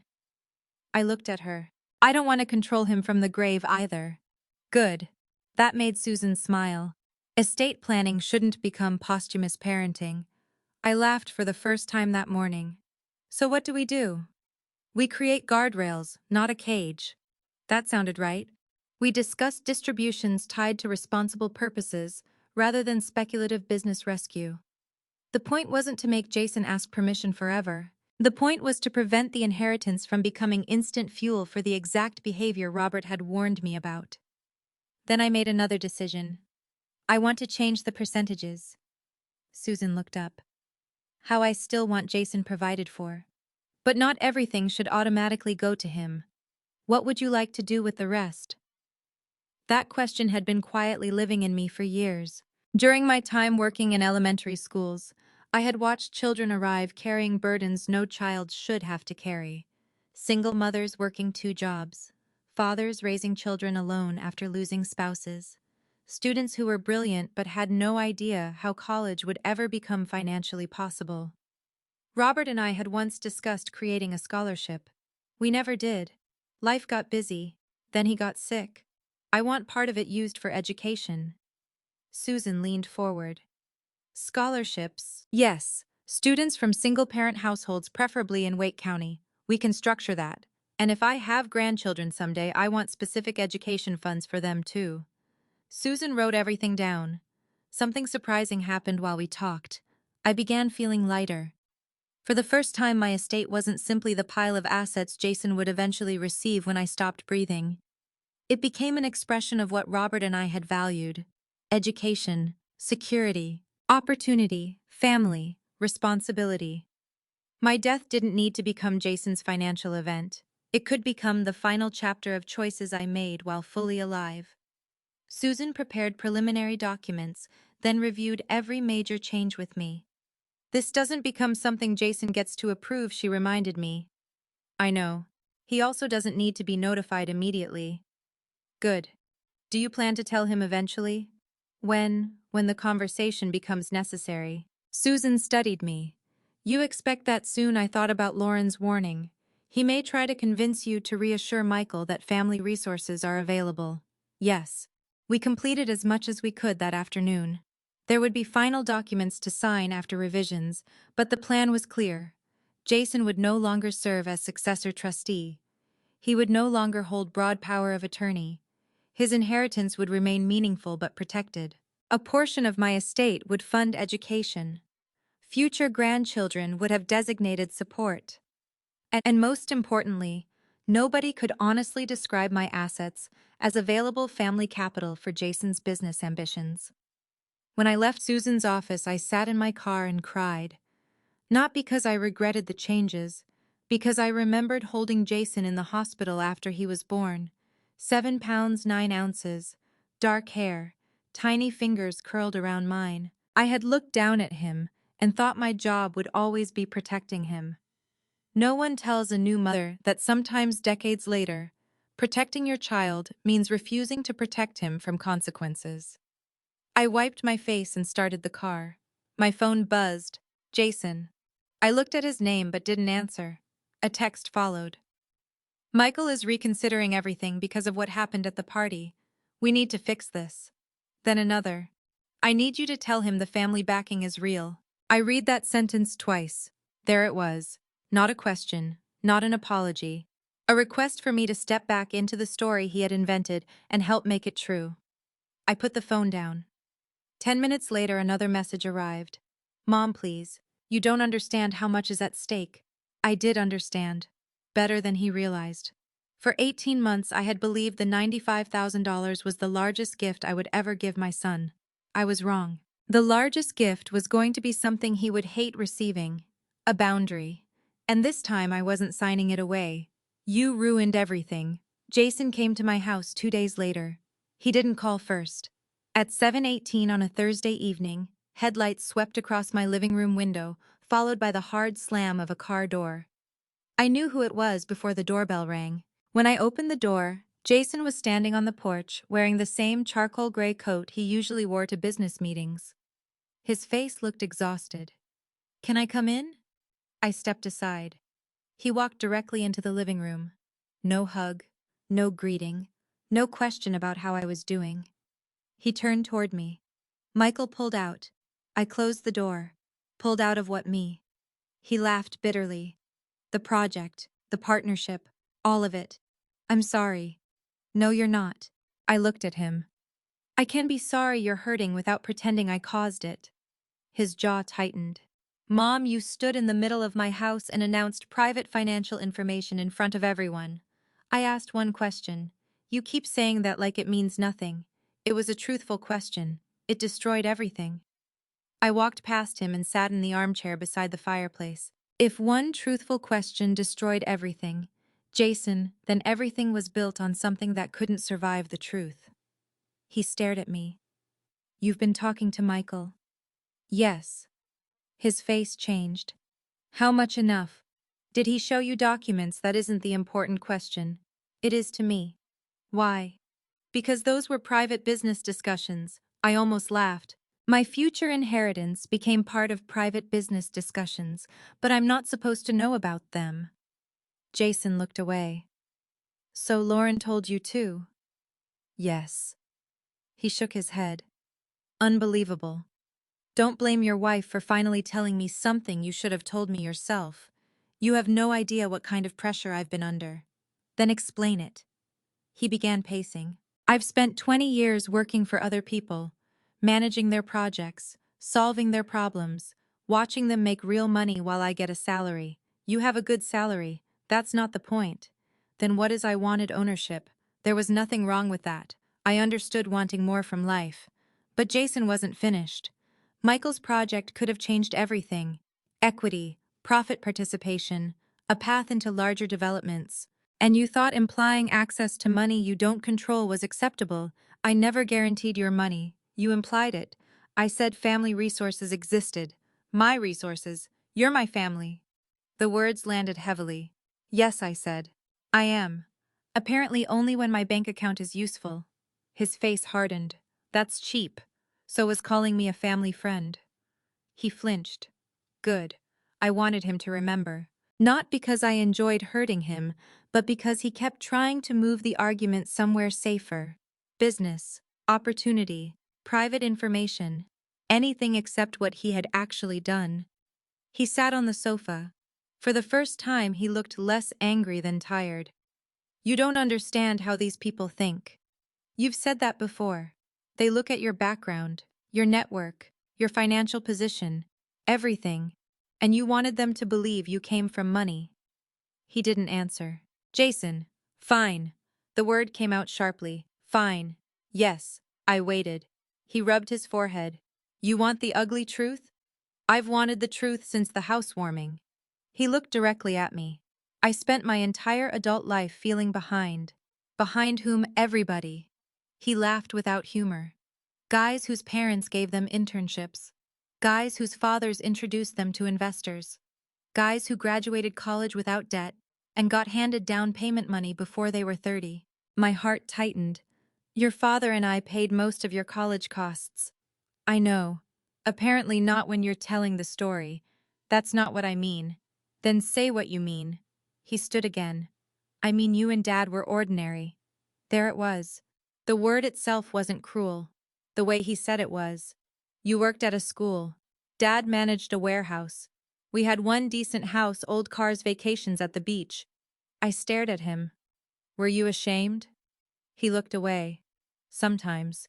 I felt that answer in places I hadn't expected. I thought of Robert leaving before sunrise, myself packing Jason's lunches, the years we saved for college, the vacations we had skipped, the used cars we drove because tuition mattered more. Ordinary, Jason continued. I'd walk into meetings with people whose families owned companies and properties, and I'd feel like I was starting 10 floors below them. So you invented an elevator. He frowned. What? Lauren's father, his reputation, the house, my money. You took pieces from other people's lives and stacked them under yourself so you'd look taller. That isn't fair. It is exactly what you did. He became angry again. You gave me the money voluntarily. Yes. You told me you didn't expect repayment. I don't. Then why does it matter what people think? Because gratitude and ownership are different things. He stared at me. I don't own your house, but you don't own my sacrifice. Silence. Then I told him. I changed my estate plan. He blinked. What I met with Susan. His face went pale. What did you change? You are no longer the person who will control my financial affairs if I'm incapacitated. He stared at me as though I had struck him. You removed me, yes. Why? Because I no longer trust you to separate my financial interests from your expectations. His mouth opened, then closed. And the inheritance you still inherit. His shoulders dropped slightly. But not the way you expected. What does that mean? There will be protections. Part of my estate will fund scholarships. Future grandchildren will have designated education funds. An independent fiduciary will handle certain responsibilities. His expression hardened again. You're punishing me. No. You changed everything because I embarrassed you at a party. No, Jason. I changed everything because you treated my future death like a financial resource. He stood abruptly. That's not what I did. Michael's notes mentioned inheritance. I didn't write those notes. You gave him enough information to create them. I was describing my financial outlook. My death is not your financial outlook. My voice rose for the first time. Jason fell silent. I stood too. I am 68 years old. I am alive. I have plans. I have friends. I have places I still want to see. That house you keep thinking about inheriting is where I wake up every morning. Mom, no. I pointed toward the room around us.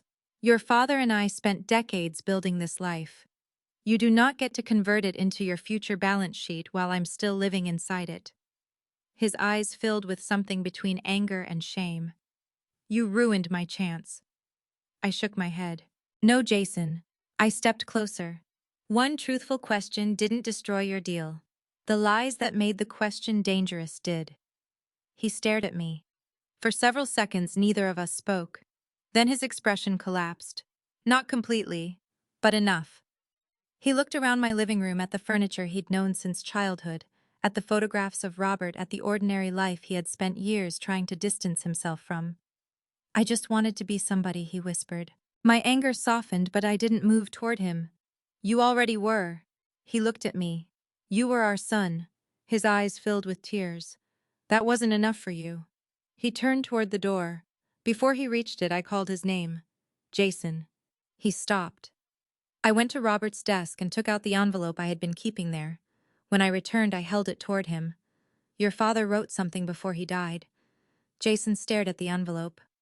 What's something about you? His face changed. Why didn't you give it to me before? Because it was written to me. Then why now? I looked at my son, the man who had spent years trying to outrun the ordinary family that had loved him. Because I think you're finally ready to understand what he was afraid of. Jason looked at the envelope, but he didn't take it. Not yet. The price of being self-made. Jason stared at the envelope in my hand as though it might contain something dangerous. In a way it did. Not money, not a legal threat, not another consequence I had created, just his father's words. Sometimes truth becomes more frightening than punishment when you've spent long enough avoiding it. What did Dad write? He asked. You should read it. Jason didn't move. You already read it.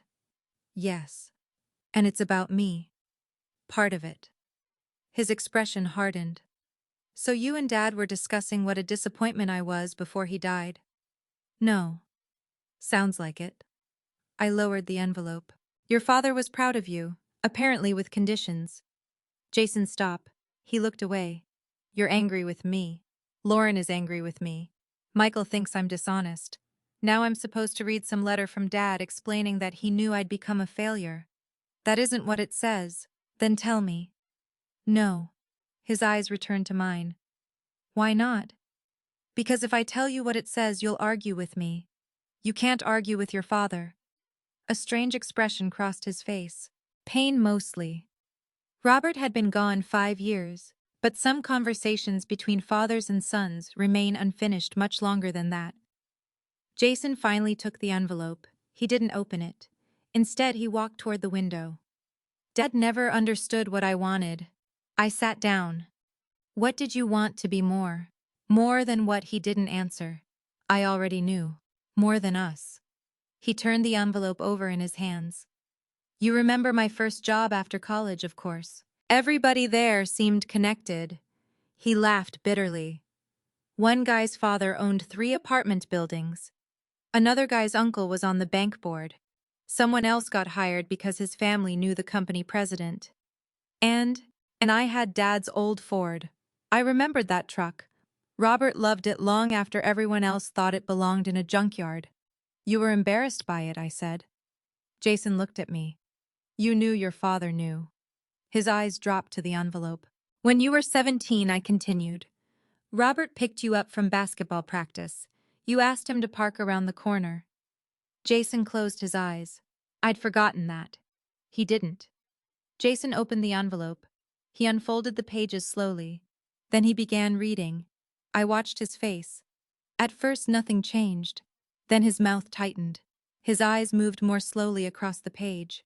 When he reached the section about helping him through hardship, he sat down. I knew exactly when he reached Robert's warning. If he's spending money to make strangers believe he's richer, stronger, or more successful than he is, don't finance the costume. Jason stopped reading. His hand covered his mouth. For several seconds he stared at the page. He wrote this before the house. Yes. How long before he died? Jason looked stunned. He thought I was like this back then. He thought you cared too much about appearances. Jason looked back at the letter. Then he continued.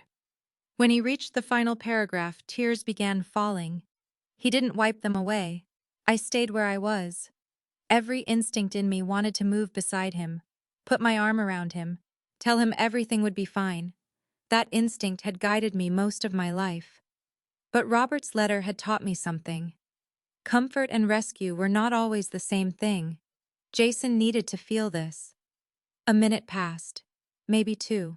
Then he whispered. He remembered the truck. What Jason pointed to something lower on the third page. I frowned. That section hadn't stood out when I read it because it was written almost like an afterthought. Jason read it aloud. I hope someday our boy remembers that old Ford and laughs about how embarrassed he was. I hope he understands I drove that truck because every month without a car payment was money we could put toward his tuition. Jason's voice broke. He lowered the paper. I felt tears filling my own eyes. Robert had never told him that. Neither had I. We didn't believe children needed an accounting of every sacrifice. We were parents. You did what needed doing. Jason looked at me.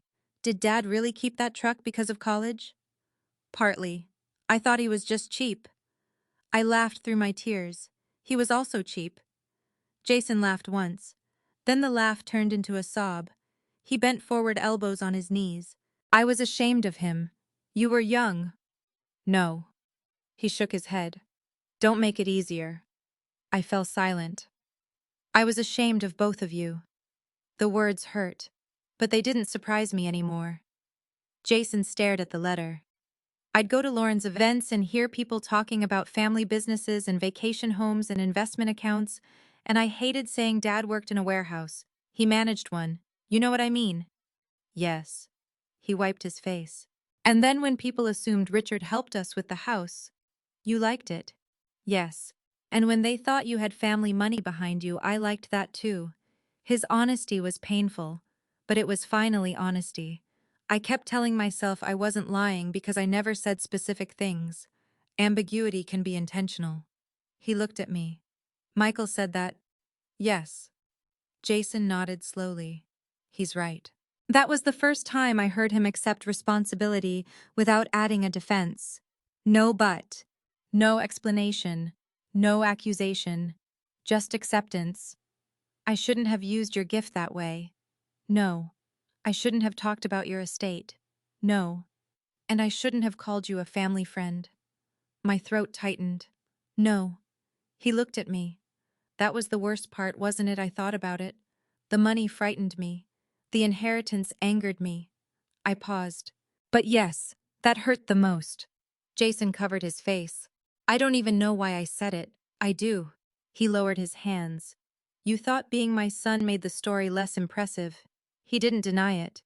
I am so sorry. I believed he meant it. But remorse isn't redemption. Tears can be sincere and still change nothing. So I said the hardest thing. I'm glad you're sorry. He waited. But I'm not changing the estate plan back. His face tightened slightly. Then to my surprise, he nodded. Okay, I don't deserve control of your finances. The words sounded painful for him to say. That doesn't mean I don't love you. I know. Do you? He looked down. I think I'm starting to. He folded Robert's letter carefully. Can I keep this? Yes. He held it against his knee. What happens with Michael, I don't know. Jason looked toward the door. I do. Something in his voice had changed. Not confidence. Resolve. What are you going to do? He stood. Tell him the truth. All of it. All of it. I studied my son, even if it costs you the project. He looked at Robert's letter. I think it already has. Then he added quietly, maybe that's the price. The price of what? Jason looked at me, finding out I wasn't self-made. I shook my head. Jason, nobody is. He gave me a sad smile. For the first time in years, he seemed relieved by that idea instead of ashamed of it. He walked to the door, then stopped. Mom. Yes. When I'm ready, I want to apologize properly. You just apologized. No. He looked down at the letter. I apologized in the room where I hurt you privately. His eyes met mine. I think I need to correct the lie in some of the places where I benefited from it publicly. Then he left. I stood at the window and watched his car disappear down the street. I didn't know whether Jason would actually do what he had promised. For years, words had been the easiest thing for him to rearrange. This time, words wouldn't be enough. If he truly wanted to become someone different, he would have to surrender something he valued more than appearances. He would have to surrender the opportunity those appearances had bought him. And for the first time, I decided not to help him avoid the cost. The second housewarming. For the next 3 weeks, I barely heard from Jason. There were no long explanations, no desperate phone calls, no requests for me to contact Michael Grant. At first, the silence worried me. Then Lauren called. Jason told Michael everything she said. I was standing in the grocery store parking lot when she called, putting bags into my trunk. Everything, as far as I know. What happened? Lauren sighed. He's out of the project. I stopped moving. Even though I had expected it, hearing the words made something inside me ache. Not because I thought Michael was wrong. Because mothers can understand consequences are necessary and still hate watching their children experience them. Did Michael remove him? Jason withdrew first. That surprised me. Why, he said Michael shouldn't have to decide whether to trust him after discovering he'd been misleading him. I closed the trunk. What did Michael say? He agreed. I almost smiled. That sounds like Michael. There was more. Lauren explained that Jason had sent written clarification to the people involved in the development discussions. He acknowledged that the $95,000 down payment had come from me. He clarified that Richard had not provided the money. He stated that he had no commitment from me for future business capital. And he admitted that references to expected inheritance should never have been used to strengthen perceptions of his financial position. I leaned against my car. He put that in writing. Yes. Did you read it? I helped him proofread it. That mattered. Not because Lauren deserved praise, she had participated in the lie, but perhaps she was beginning to understand what repairing it required. What about your father? I asked. There was a pause. Jason apologized to him too. How did Richard take it? Not well, I could imagine. He told Jason that borrowing somebody's reputation without permission was still borrowing something. That sounded exactly like Richard. Are they speaking barely? Consequences, not revenge. Consequences. For the first time, I understood why Robert had been so careful with that distinction. Revenge would have been me calling Jason's employer. Revenge would have been trying to reclaim the house. Revenge would have been humiliating him simply because he humiliated me. I had done none of those things. Jason had created a false image. Now he was living without it. 2 weeks later, an envelope arrived in my mailbox. Not a text, not an email. A cream-colored envelope with my name handwritten across the front. Inside was a card. Mom, Lauren and I are having a small dinner Saturday.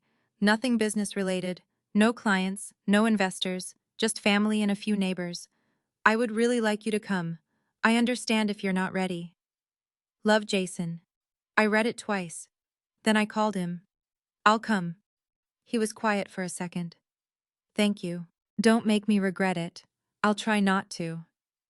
Saturday evening, I stood in front of the same house where I had once sat crying in my car. There were only 5 cars outside. No catering van, no valet, no crowd of people carrying expensive wine. Jason opened the door. Hi, Mom. The word landed differently now. Mom. He hugged me. I allowed it. Not because everything was forgiven, because healing has to begin somewhere. Inside, Lauren was setting food on the dining table. She approached slowly. I'm glad you came. Thank you for inviting me. Then I noticed something on the sideboard. The antique silver serving tray. Polished, displayed. Robert's mother's tray. Jason followed my eyes. We opened it the morning after the housewarming. I walked toward it. You remembered where it came from, Grandma Coleman. I touched the edge. She gave it to your father and me when we bought our first house. I remember. His voice softened. I should have opened it that night. There were many things you should have done differently that night. I know, no defense. That still felt unfamiliar. Dinner was simple. Roast chicken, potatoes, green beans. Lauren had made a pie. 2 neighboring couples joined us along with Richard. I hadn't expected him. He hugged me at the door. Paige. Richard. Then he whispered, for the record, I never wanted credit for that down payment. I know that now. His face tightened. I should have corrected people sooner. So should several of us. He nodded. Dinner began awkwardly. Nobody knew which subjects were safe. Then one neighbor, Susan Harper, smiled at me. I think we met briefly at the big party. We did. You're Jason's mother. Before I could answer, Jason put down his fork. Yes. The table quieted. He looked at me, then at everyone else. This is my mother, Paige Coleman. He paused. I owe her an apology that probably should have been made in front of more people than this. My heart began beating faster. Jason, I said quietly. No, Mom. I need to say it. He turned toward the others. At the housewarming, I introduced my mother as a family friend. Susan looked surprised. Her husband lowered his glass. Jason continued. I did that because I'd allowed people to believe things about my finances and background that weren't true. I was afraid acknowledging who she was might lead to questions about the house. Lauren looked down. Jason's voice remained steady. My mother gave us $95,000 toward the down payment. No one spoke. We didn't buy this house entirely on our own, and Lauren's father didn't give us that money. Richard nodded once. Jason looked at me. I spent a long time thinking admitting I needed help made me look less successful.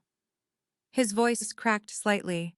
I didn't realize pretending I hadn't been helped made me less worthy of the help. My eyes filled with tears.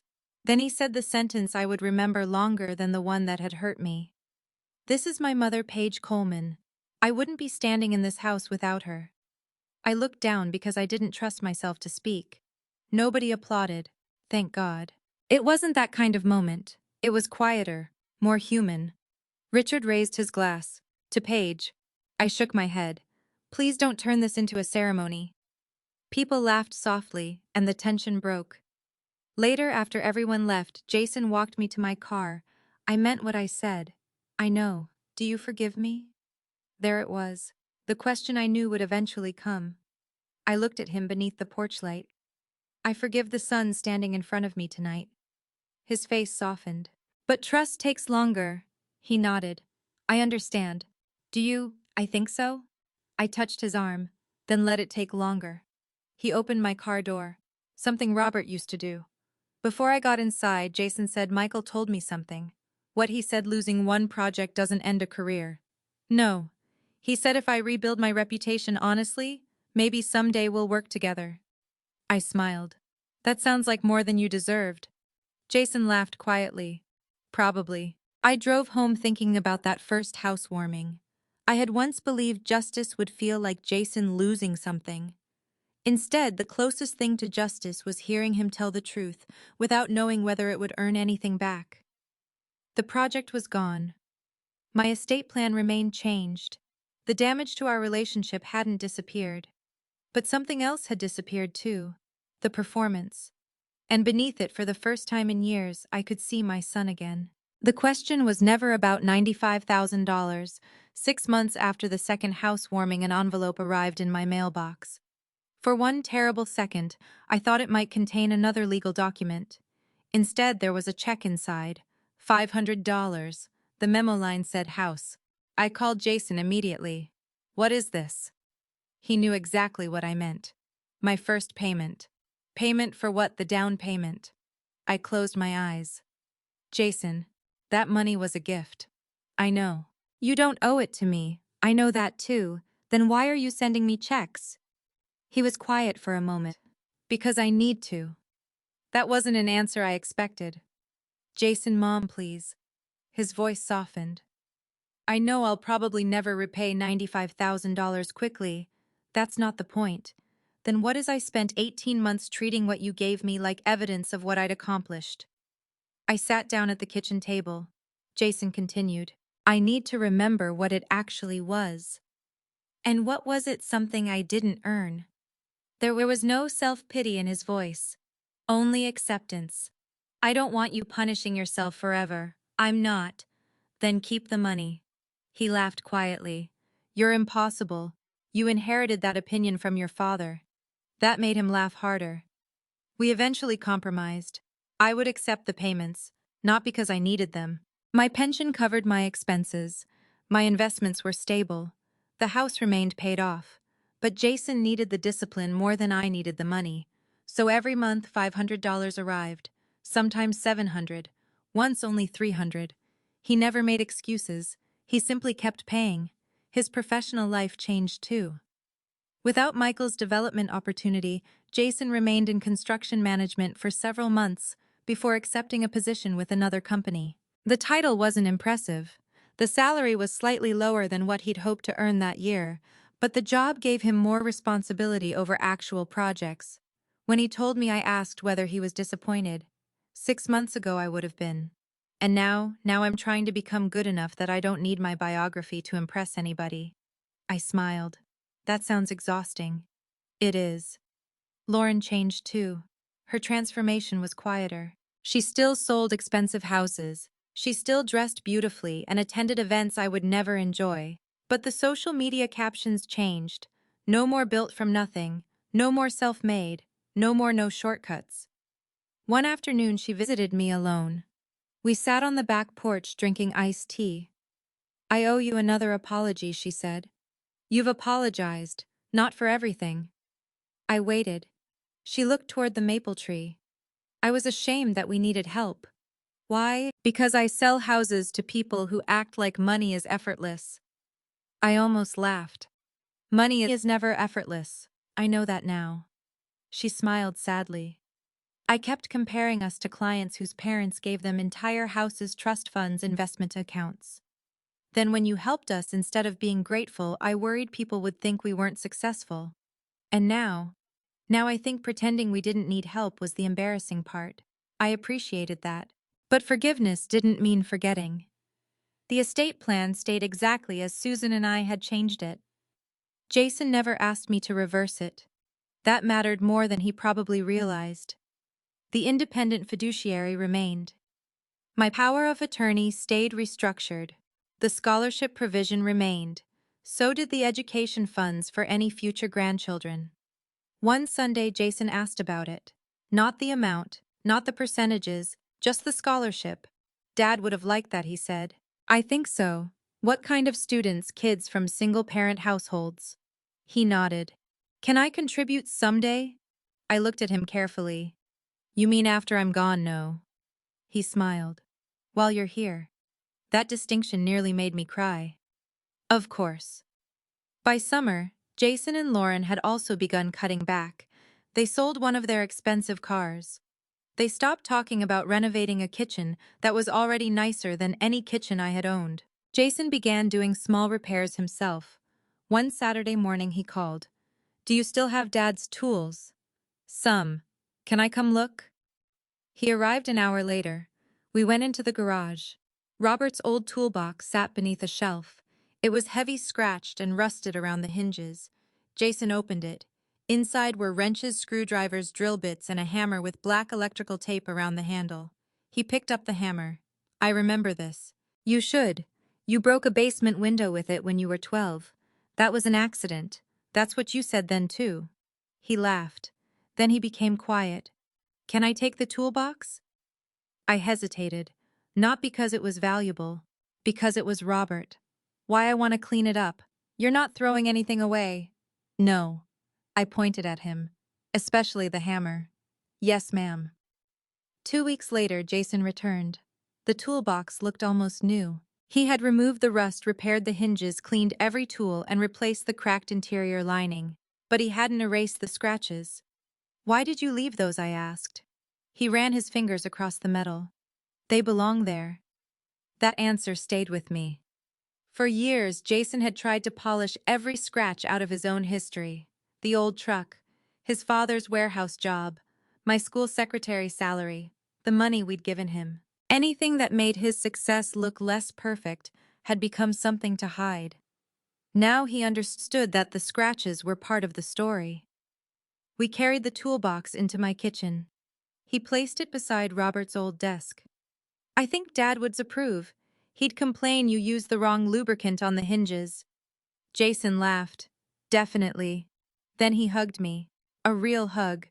Not the quick social hug Lauren had given me at the first housewarming. Not the nervous embrace of someone worried about what other people might see. My son's hug. I'm sorry, Mom. I know. For calling you a family friend. I know. I don't think I'll ever stop being ashamed of that. I pulled back. Then you're learning the wrong lesson. He frowned. Shame isn't useful forever. What is memory? He looked at me. Remember it. Don't live inside it. His eyes filled. Okay. That evening after Jason left, I sat alone at my kitchen table. I thought about the $95,000. For months I had believed that number represented the betrayal. It didn't. If Jason had lost the money in a business failure, I could have forgiven that. If the house had fallen in value, I wouldn't have cared. Money can be earned again. The real wound happened in a crowded room when my son looked at me and decided that acknowledging his mother would make him appear smaller. The question I asked that night was never really about a down payment. It was about truth. Who helped you get here? Who stood beside you before strangers were impressed? Whose sacrifices became so ordinary that you stopped seeing them? Jason had wanted to call himself self-made. But none of us are. We are built from teachers, parents' spouses, friends, second chances, borrowed money, forgotten sacrifices, and people who believed in us before we had anything impressive to show them. There is no shame in that. The shame begins when gratitude becomes inconvenient. I didn't save my son by giving him $95,000, and I didn't destroy him by refusing to give him more. In the end, perhaps the most loving thing I ever gave Jason was something no mother enjoys giving her child: a consequence. Because consequences forced him to stop performing long enough to see himself clearly. And once he did, he finally understood something Robert and I had spent a lifetime trying to teach him. A person doesn't become bigger by making the people who helped him look smaller. Ketuk Fan, 15, Life Lesson and Final CTA. Looking back now, I sometimes wonder what would have happened if I had stayed silent at that first housewarming. Maybe Jason would have joined Michael's development project. Maybe nobody would have questioned the story about Lauren's father. Maybe those vague promises about family capital would have continued growing until someone finally expected Jason to produce money he didn't control. And maybe I would have kept confusing silence with peace. That's the lesson I carry from all of this. Love should never require you to become invisible. As parents, many of us spend years giving without keeping score. We pay tuition, we babysit grandchildren, we help with rent, we open our homes. Sometimes we give money. We spent decades earning, because seeing our children secure feels more valuable than seeing another number in a bank account. There is nothing foolish about generosity. But generosity without boundaries can slowly become entitlement. And boundaries are not the opposite of love. Sometimes they are love with wisdom added. I still love Jason. Changing my estate plan didn't change that. Refusing to support his false story didn't change that. Allowing him to lose an opportunity didn't change that either. What changed was my belief that loving my son meant protecting him from every painful consequence. Robert understood something before I did. Sometimes consequences are exactly what allow the people we love to grow. Jason didn't need another rescue. He needed the truth. And so did I. If you've ever sacrificed for someone who later made you feel invisible, I'd love to hear your perspective. What would you have done when Jason called me a family friend? Would you have asked about the $95,000 right there in front of everyone, or waited until the party was over? Tell me in the comments. And if this story reminded you of something you've lived through, share where you're watching from and what time it is there. If you believe stories about family dignity, boundaries, forgiveness, and second chances deserve to be told, please subscribe and join me for the next one. And remember, never be ashamed of the hands that helped lift you.